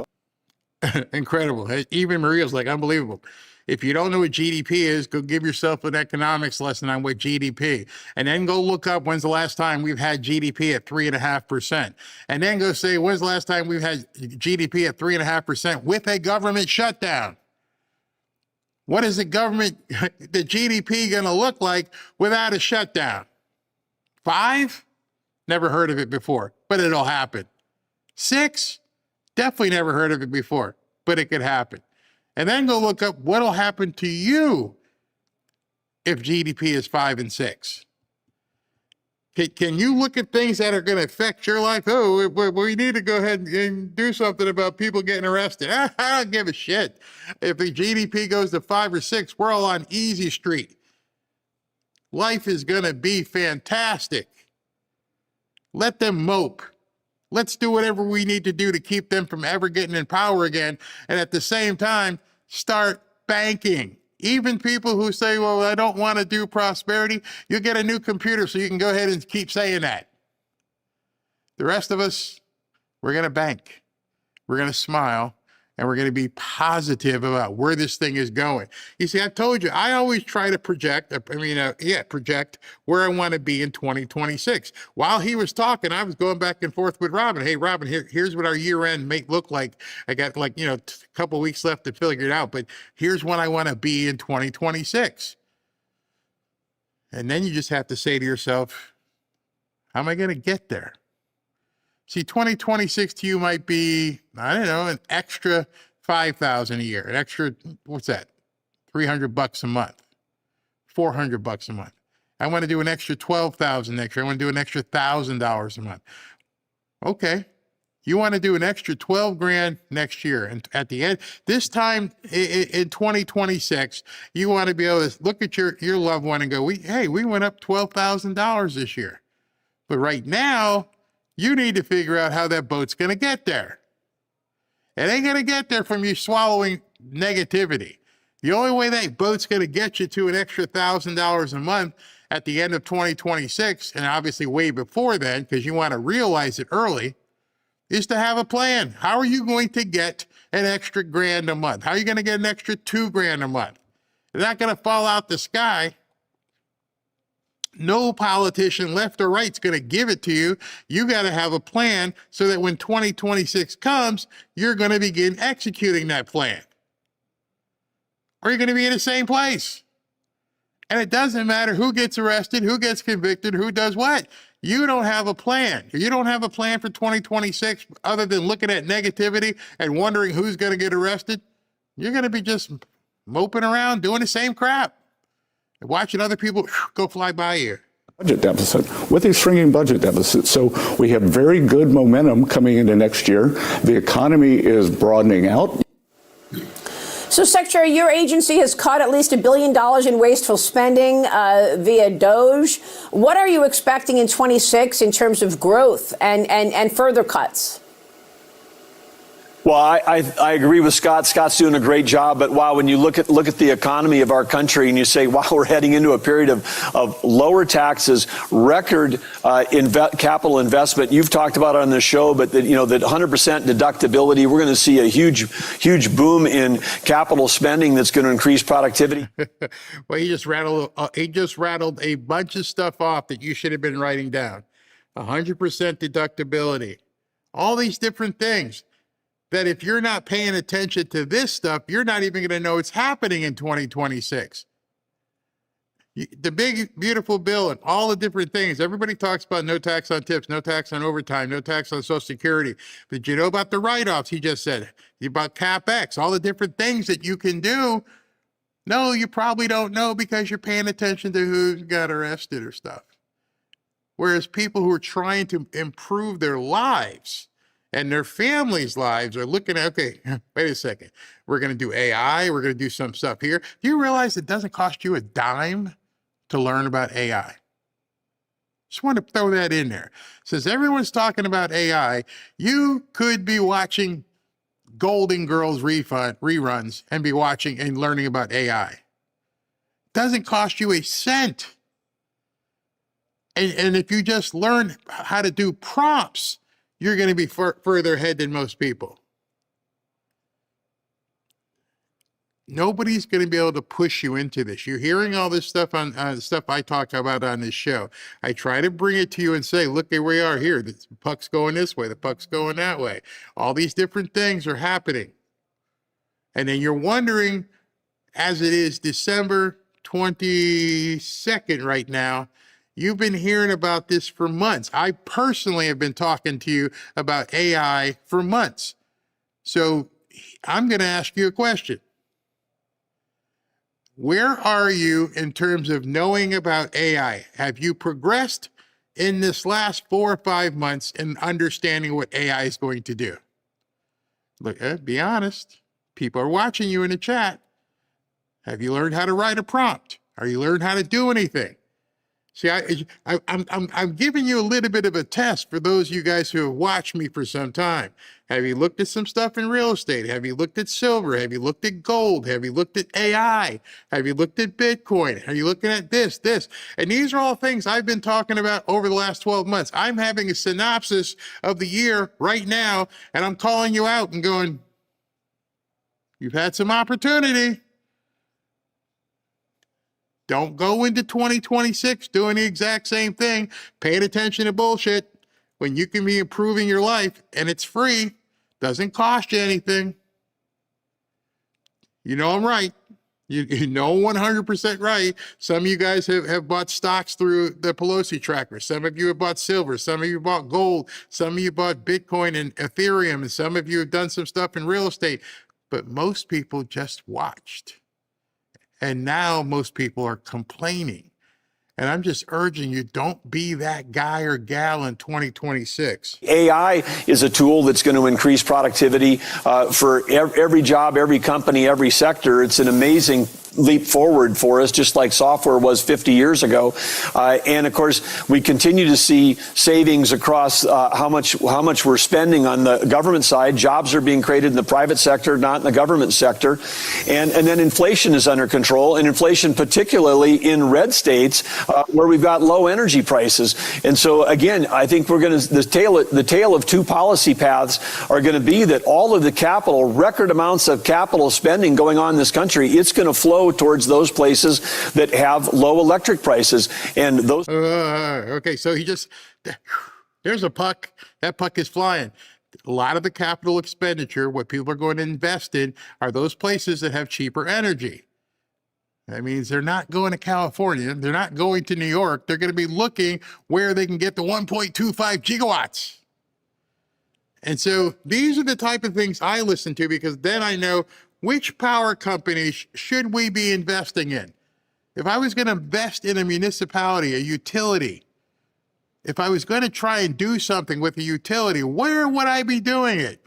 Tennessee, Alabama, Florida, because that's where he just said the puck is going.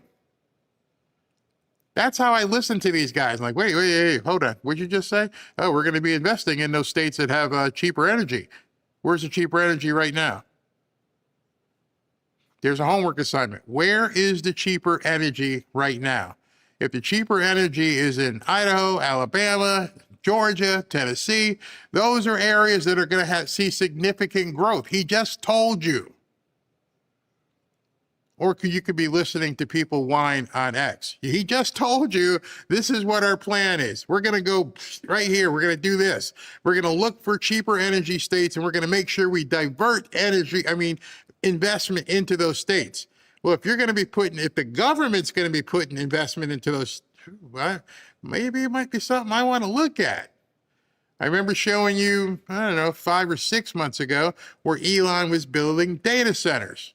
I remember showing you and saying, here's where he's doing it. He's doing right outside of Memphis, a huge one. And I said, that might be someplace where people might have to move to if they're going to work with Elon. It's all in the messaging. You don't need a crystal ball. You just need to listen to the right stuff. You just need to listen to the people who are going to make it happen, because every single person you listen to on X that's talking about Liz Cheney and Adam Schiff can't do anything about it. So why don't we listen to the people who can actually do something about what they're talking about? So if the Secretary of the Interior says, we're going to be doing this, or the Secretary of this says, we're going to be doing that, these are the people who are effecting the plan, meaning they're trying to implement and doing it. And if they're telling you in advance what they plan on doing, well, I better pay attention to what he's doing and she's doing and they're doing. Because that's where my prosperity is going to be, is understanding where the puck is going. And they're telling you. There ain't nobody on X telling you what's going to happen with your life. You got to listen. You listen in. States with low electric prices are going to be booming in the coming years, and we're going to see GDP. But again, you can't look at these national averages, even for gas. I mean, if someone says gas prices are down, yes, they are, but they're way down in red states, and they're still high. It's $2.44 in Houston, and it's $5 in LA. That's policy that's driving those changes. And bingo. So what did he tell you? What can you garner from this? Well, what I garner is from, they're going to let the blue states hang. These blue states are screwed. They are not going to see prosperity. They are not going to see investment. The government is not going to allow them to succeed. Do whatever you need to do yourselves. We ain't helping you. I mean, it's pretty much the message right now. You want to go ahead and do all this green stuff and do, have at it. You're going to screw all your population. I can't help you. And so those of you who live in blue states, understand what's coming. That uncertainty, as the retail guy said, is still going to be going on where you live. And I'm not telling you to move, but I'm telling you might want to look at what's going on in the other states, so at least you can make a hedge.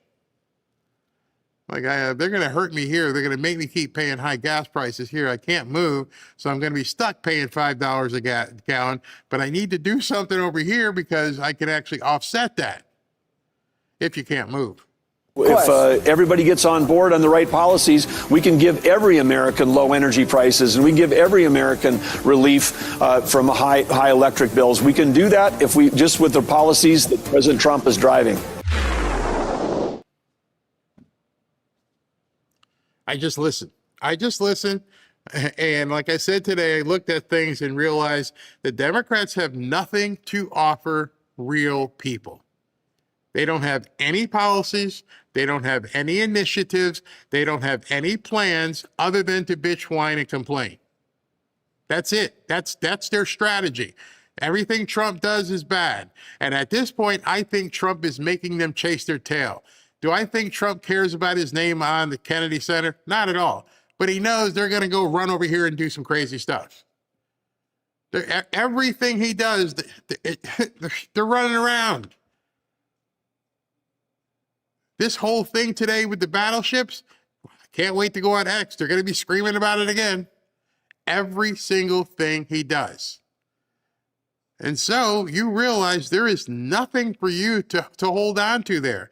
There's nothing there that you can get any sanity. Nothing. They can't even get sanity there. It low, but that's not the only reason it's so low. What about Democrats on Democrats? Democrats net approval rating of congressional Democrats. I want you to keep in mind, they had never rated Democrats negatively until this year. And right now, what are we talking about? We're talking about a net approval rating from Democrats. This is Democrats on Democrats. Their approval rating is actually lower than the disapproval rating, and that is quite the drop from October. I think during the shutdown, there was a bit of a boost for Democrats, right? There was a rallying around the flag effect going on. But Democrats did not like how that shutdown turned out. They have returned against Democrats in Congress. And you mentioned Dan Goldman in that intro. One of the reasons that Dan Goldman is in trouble right now in a potential primary against Brad Ladner is because at this point the Democratic base is so upset with Democrats. So even if Democrats take back Congress, don't be surprised if Dan Goldman ain't there, because I don't like polls, but I love it when he shows me polls of Democrats voting on Democrats. This poll that they're doing are just Democrats voting on the performance of Democrats. Let that sink in. The Democrats were the only people asked about this information. We just want to find out what you guys, our side thinks about it. That's like asking a football team, well, don't ask Miami, what do you think about your coach? He sucks. Okay, we got to fire him. This was Democrats on Democrats, which made me peek up and go, wait a second. So if you're telling me Democrats on Democrats are 28-point difference, in a year, they've dropped 28 points from 22 to -6 is -28. The shift has been 28 points the way Democrats feel.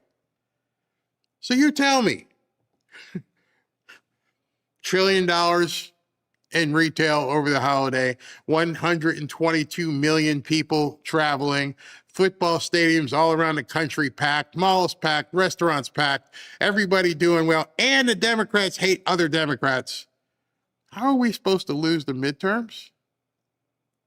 How is it that if the Democrats can't even keep people who are on their team, how are we supposed to lose the midterms?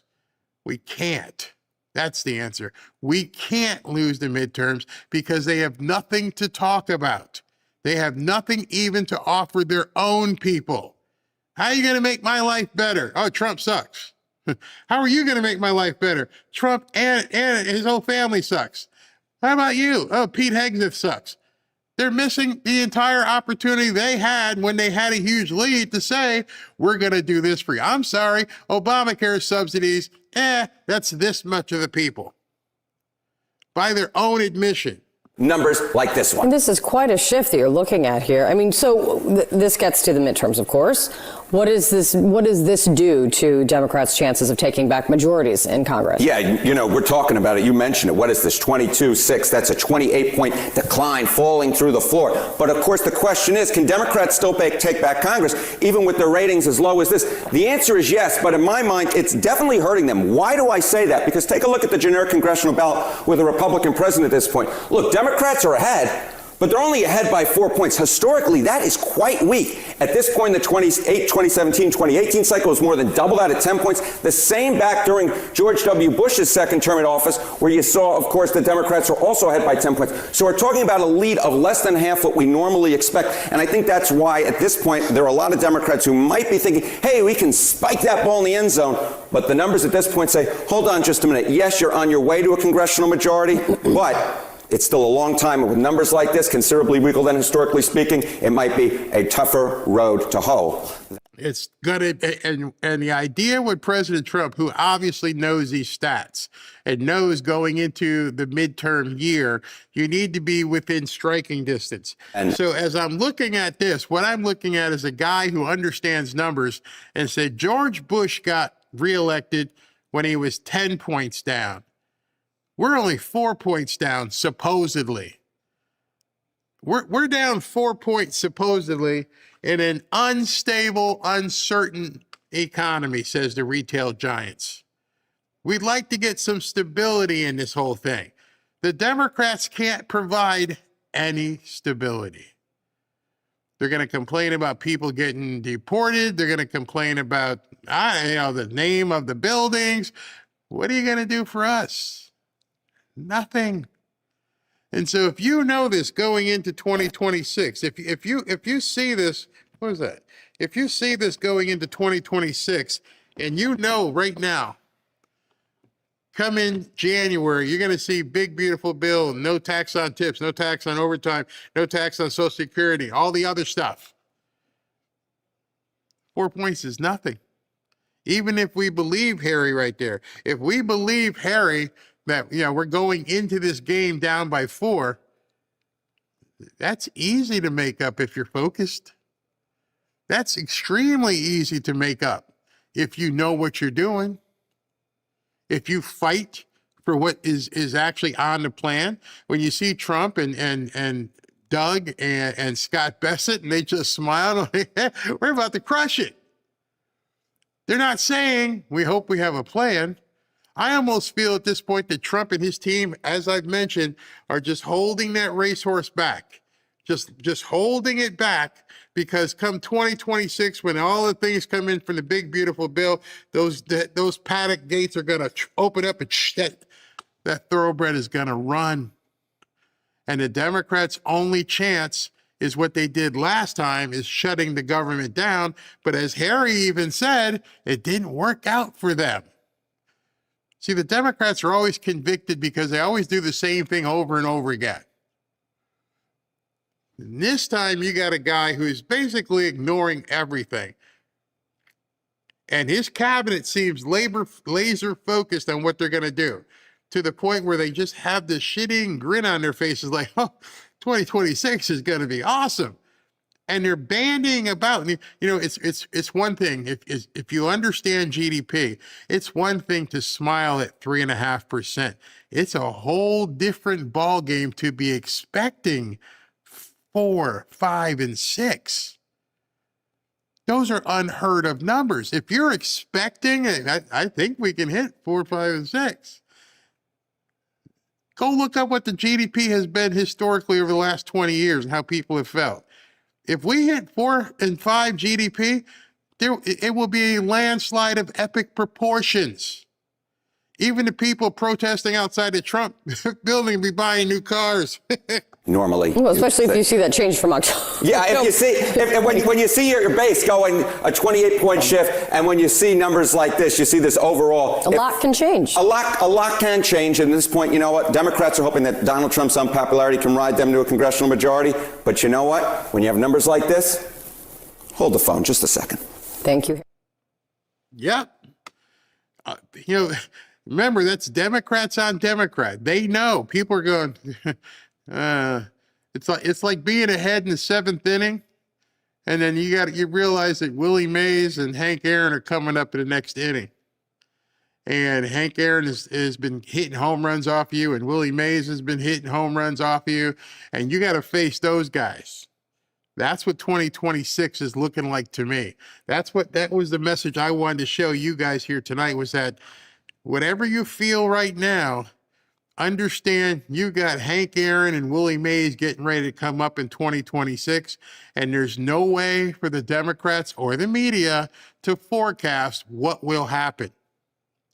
So if you can forecast what will happen, you're going to be ahead of them, because you can see right now they've got nothing to offer. I challenge you to go find a post anywhere by any Democrat in the last year that's talking about a 4, 5, or 6% GDP.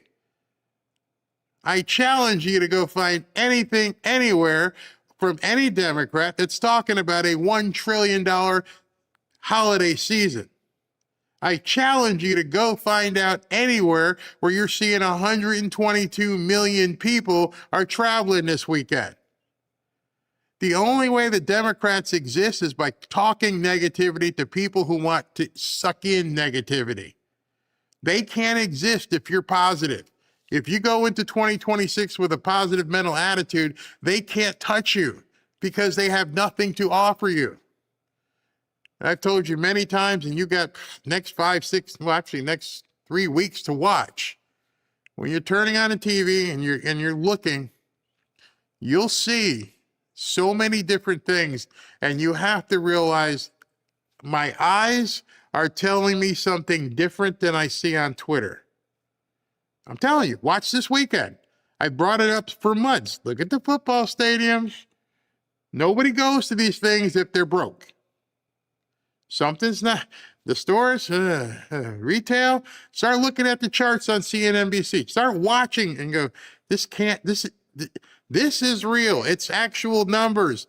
What you're seeing on X isn't. Now, if you want to commiserate, if you want to be one of the people who goes online and wants to talk about the Epstein files and wants to talk about Liz Cheney and Adam, whatever his name is, Schiff, if that's what you are all about, that's what you're going to get. Just want to let you know, if that's who you are, that's who you'll be. And I've been guilty of it because I've been using, showing you the libtard zone and laughing at them. But I realized that there's nothing different. I told Ash, I go, I've already gotten bored of it because it's the same stuff. They don't talk about anything that can improve your life. And what's even sadder, how many people on the right do the exact same thing? They want your attention. They want you to keep clicking. And they don't tell you how your life can be improved.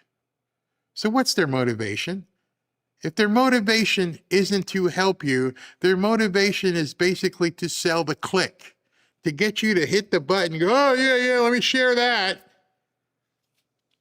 And I'm just saying, here we are, December 22nd. Maybe, just maybe, a few of you will look at this and go, you know what?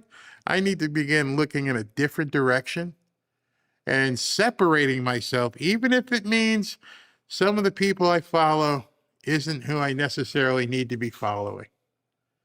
Because I don't need that negativity. I don't need that porn. Essentially, it's porn. I mean, let's call it what it is. It is a post of satisfaction that gets your endorphins and dopamine moving, and it doesn't have to be a couple naked people. It's somebody saying, oh, look at Jasmine Crockett, she's so stupid, and it makes you feel good.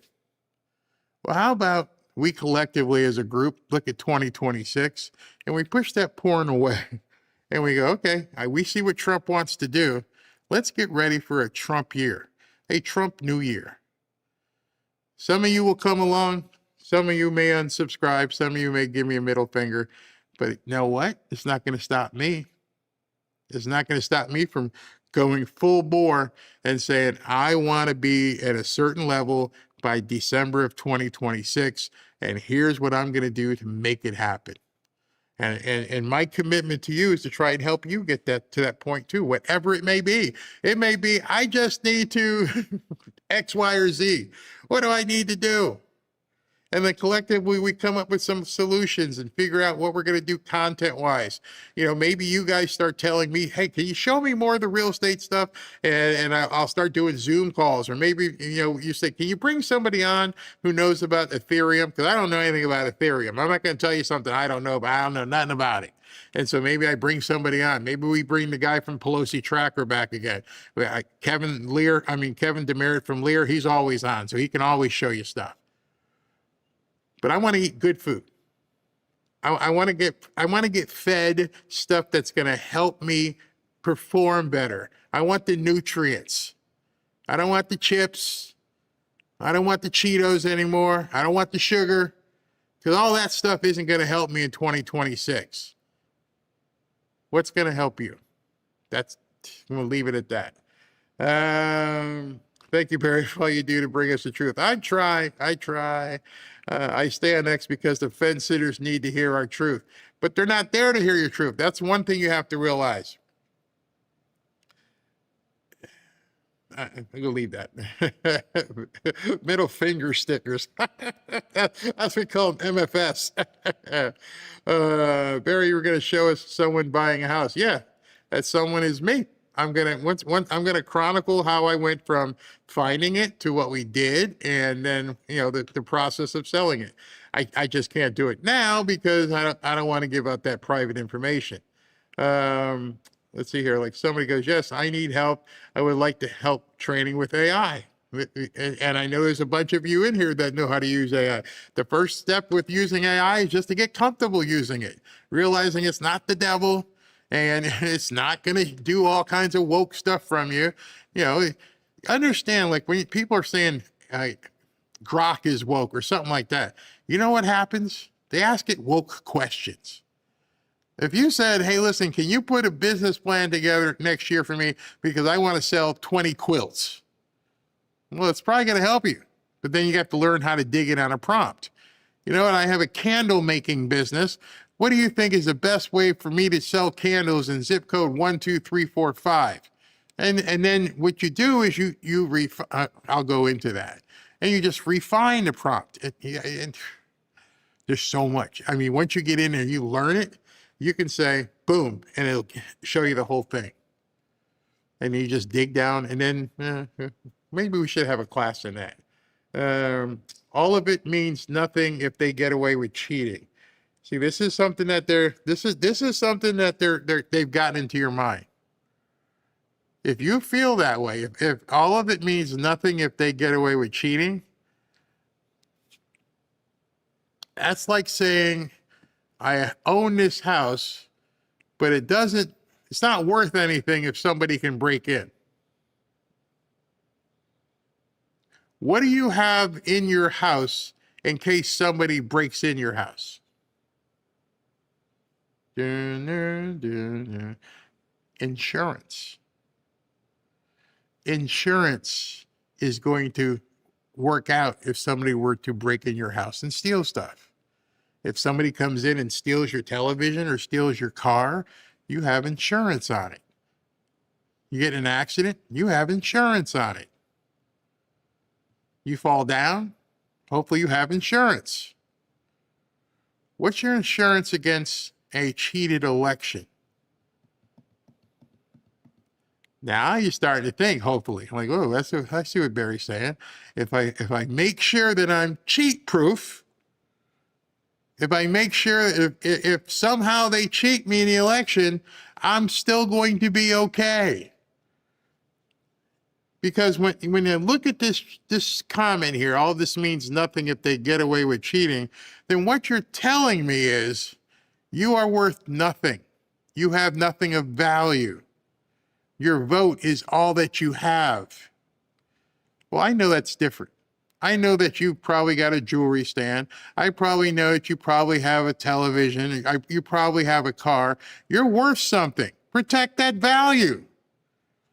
If you've worked your life and you have something and you're worried about what somebody's going to do a year from now to steal it from you, well, are you just going to do nothing and hope they don't break in your house? Or are you going to make sure that your house is secure so that if they were to try and kick in the door, well, one, you could blast them. Number two, you're prepared. That's the answer to the question. No, it's not for nothing if they get away with cheating. If they try to cheat and somehow they're successful, you need to be in a better place. You need to be in a better situation. See, a year from now, if the Democrats cheat and they get back in power and they try to do this law and that law, I may not be able to stop that, but I can prevent them from doing me harm and my wife harm and my daughter harm and my grandkids harm. That's the mindset. See, I love that comment because it tells me it's not getting through. You need to be politically agnostic. If you are going to survive a downturn of a cheated election, then you need to prepare now in case something happens in next November. Let me ask you this. Were you prepared in 2020? What did you do when Trump got cheated out of 2020? Did you fall apart? Did everything that you had go away? Or did you muscle through the Biden administration and still perform? That's the difference. Like, man, it sucked being in the Biden administration. But I made sure that we were protected. It sucked when Obama was president, both times. But I made sure that we were protected. That's the difference. If you think you're done, if the Democrats win in November, that's because you're not prepared now. I'm not saying anything negative about you, except do something about it. All right, so I'm going to do super chats and get out of here. I'm not looking to offend anybody, but I just want, I'm just trying to get you guys to change your mindset and not feel like victims, because a lot of the comments like that are victim style comments, because you feel hopeless with what's happening around you. That if for some reason XYZ person would get elected, your life is over. And since none of us can control at all what happens in November of 2026, Why don't you start preparing what you can do to make sure your life isn't negatively impacted? If we have to grunt our way through a Democrat Congress in 2026, that's not when I want to be starting to figure it out. Probably many of you have fire extinguishers under your kitchen sink or in your garage. I've told you many times about hurricanes down here. You don't go shopping for plywood the day the hurricane hits. You have the plywood in the garage, or you've got shutters or something just in case. In case the hurricane hits, you got to get out there and put up them shutters. I mean, it's like a fire drill down here. Every time there's a hurricane coming, we all have the stuff in the garage. And we watch, and we watch. We see the map, and then there comes a time where you make the call and go, put them up, and let's get the hell out of here. Or put them up, and we'll stay here. But nobody, there's not a single soul in South Florida. There's a Cat 4 coming. We'll see what happens. No, you got to be ready. Enough pontification. All right, so I love y'all. I'm just trying to get you, I'm trying to tell you what it is I'm doing in my own life and what Robin's, what we do to get ready. And right now, I'm getting ready for immense prosperity because I see what Trump is doing. And I'm inviting you to do the same. And that's all I'm saying. All right. The real KRO. Thank you, sir. Thank you very much for the Bibles. Got a whole bunch of Bibles going out. Linnell, don't engage with the rage baiters. Yeah, that's true. That's exactly true. Fume drummers. I hope the new attitude of the show means we're not going to see the CNN and MSN Now clips anymore. If I ever see Abby Phillips or Nicole Wallace, I'm happier. Nope. It's going to be harder. I'll tell you that. It's going to be harder on me because, that stuff is just low-hanging fruit. But it's going to require me in 2026 to have different messaging because now it's becoming boring. It's the same stuff, different day. Excuse me. They don't have any messaging whatsoever. Dave the Patriot, Barry, I like your positivity. However, if people aren't criminally punished for nearly ruining USA by Trump, then it will never happen. That's not what I said. I'm going to say it again. I like your positivity. However, if people aren't criminally punished for nearly ruining USA, then it will never happen. Who's going to criminally punish them? You? No. Since you can't do anything about anybody being criminally punished, why would you spend any of your time on it? See, I kind of twisted that on you. I want you to think about that for a second. I can't do anything about Liz Cheney being arrested and convicted. Not a thing. I can't do anything about anybody in the Epstein files being prosecuted. Not a thing. If I went home and I told Robin, she's like, hey, how'd you do today? Honey, I couldn't do anything, man. I was really worried about the Epstein files. And, I'm really hoping, Ashley, that the shows take care of themselves because we got to get somebody arrested. Both of them would put their feet up my butt. It's none of your business. You can't do anything. You're not in the Department of Justice. You need to take care of us. Oh, that's right. I never want anybody to have to remind me of that. So when you look at, what you just said, if it will not, yeah, you're right. You're absolutely right. I can't do anything about it. You can't do anything about it. Nothing. Song by Kansas. I'm trying to remember the verse. I'm going to be off. And it's made also by, I think the verse also comes from a biblical passage. I don't know my passages that well, but dust in the wind. Not another minute will it buy you. There's nothing you can do about Epstein. There's nothing you can do about J6 getting arrested. There's nothing you can do about the treasonous. There's nothing you can do about the seditious six. So if not a single moment that you spend on it can change your life, why spend the moments on it? That's kind of hard for people to understand, but that's what I'm saying. All right. Mary One Boss, thanks for the pep talk. I love to hear all the uplifting and heartwarming things happening for real Americans. Exactly. Where can I vote to name a new ship? The USS FAFS. And maybe we should start a poll on that one. Thank you. What's this? Sherry. Merry Christmas, Barry, your family, mods, and all you beautiful people here in the chat. Very grateful to be a Christian and an American patriot. God bless you all. God bless our amazing country, and Merry Christmas. Nikki for the Bibles. Thank you.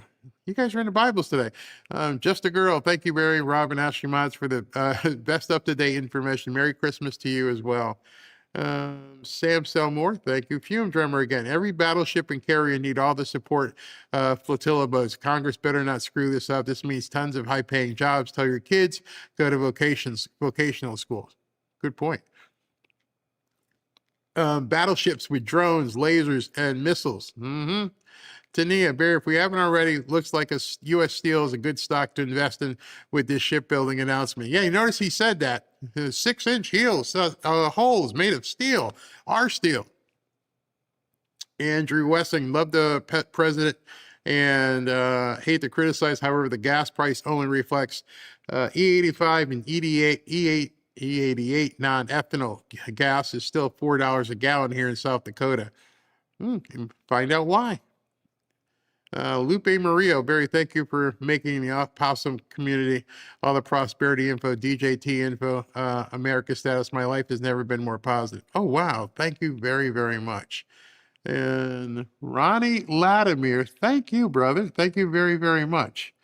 And Susanna, Barry, just an FYI, the real KRO is a sister. Oh, I keep saying guy. I'm sorry. It's a woman. My bad. I'm so sorry. I hate dead naming you, misgendering you. All right, everybody. Thank you guys for tuning in on Monday. President Trump with a good message. I'm sure he said he won't be around, but let me tell you, if he's down here at Mar-a-Lago, he's only got a couple things to do. He's going to hang out with his wife. He's going to go golfing, and then he's probably going to get bored and say, you know what? I need to be back out there. I need to be doing something. Let's make these Democrats chase their tails. Anyway, I hope I didn't offend anybody. I hope I just gave you something to think about. Something to actually just sit back and go, like I told you, the song by Styx, Man in the Wilderness. Go listen to that song. Go listen to the Man in the Wilderness, at least the first verse. Another year has passed me by. Still, I look at myself and cry. What kind of man, what kind of woman have I become? And then you say that while you're looking in the mirror and go, yeah, another year has passed me by. What have I become? What have you done for yourself in the last 12 months? It's December 22nd. You got to take that personal inventory right now. And if you're doing well, how are you going to amplify it in 2026? And if you're not doing well, what are you going to change? What are you going to make different for you and your family? What are you going to do? Are you going to stop smoking? You're going to stop drinking? You're going to stop beating kids, beating your wife? You're going to stop hoping for somebody else to fix your troubles? You're going to get a new car? How are you going to get it? I want to buy a new house by June. How am I going to get it?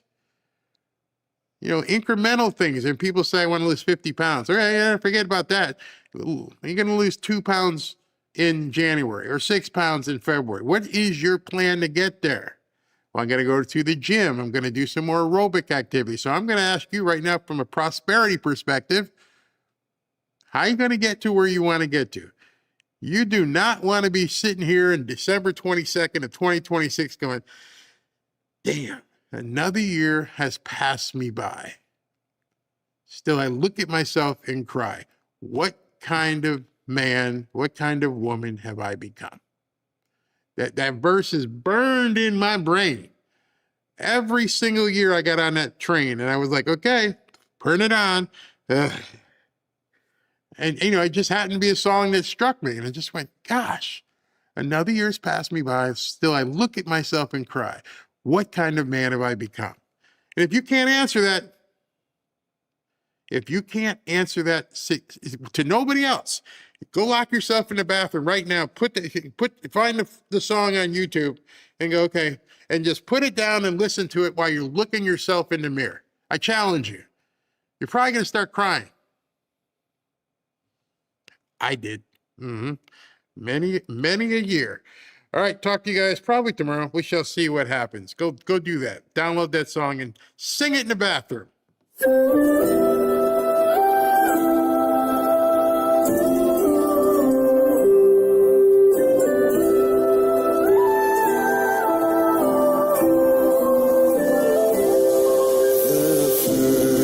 Noel, the angels did say, was to certain poor shepherds in fields as they lay, in a fields where they lay, keeping their sheep on a cold winter's night that was so deep. Noel, Noel, Noel, born is the King of Israel.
Let earth receive her King.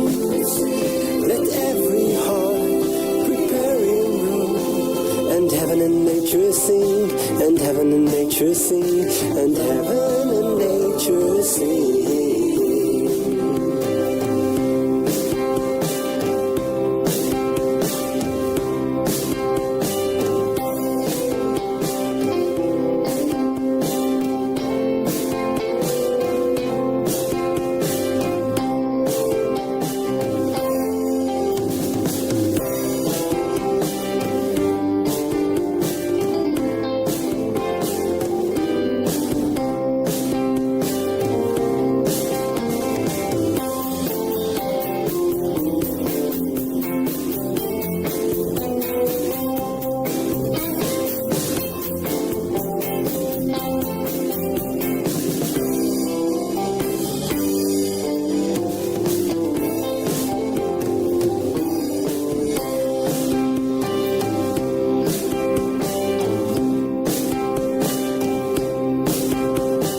Joy to the world, the Lord is come.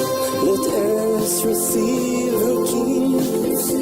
Let every heart prepare in room. And heaven and nature sing, and heaven and nature sing, and heaven and nature sing.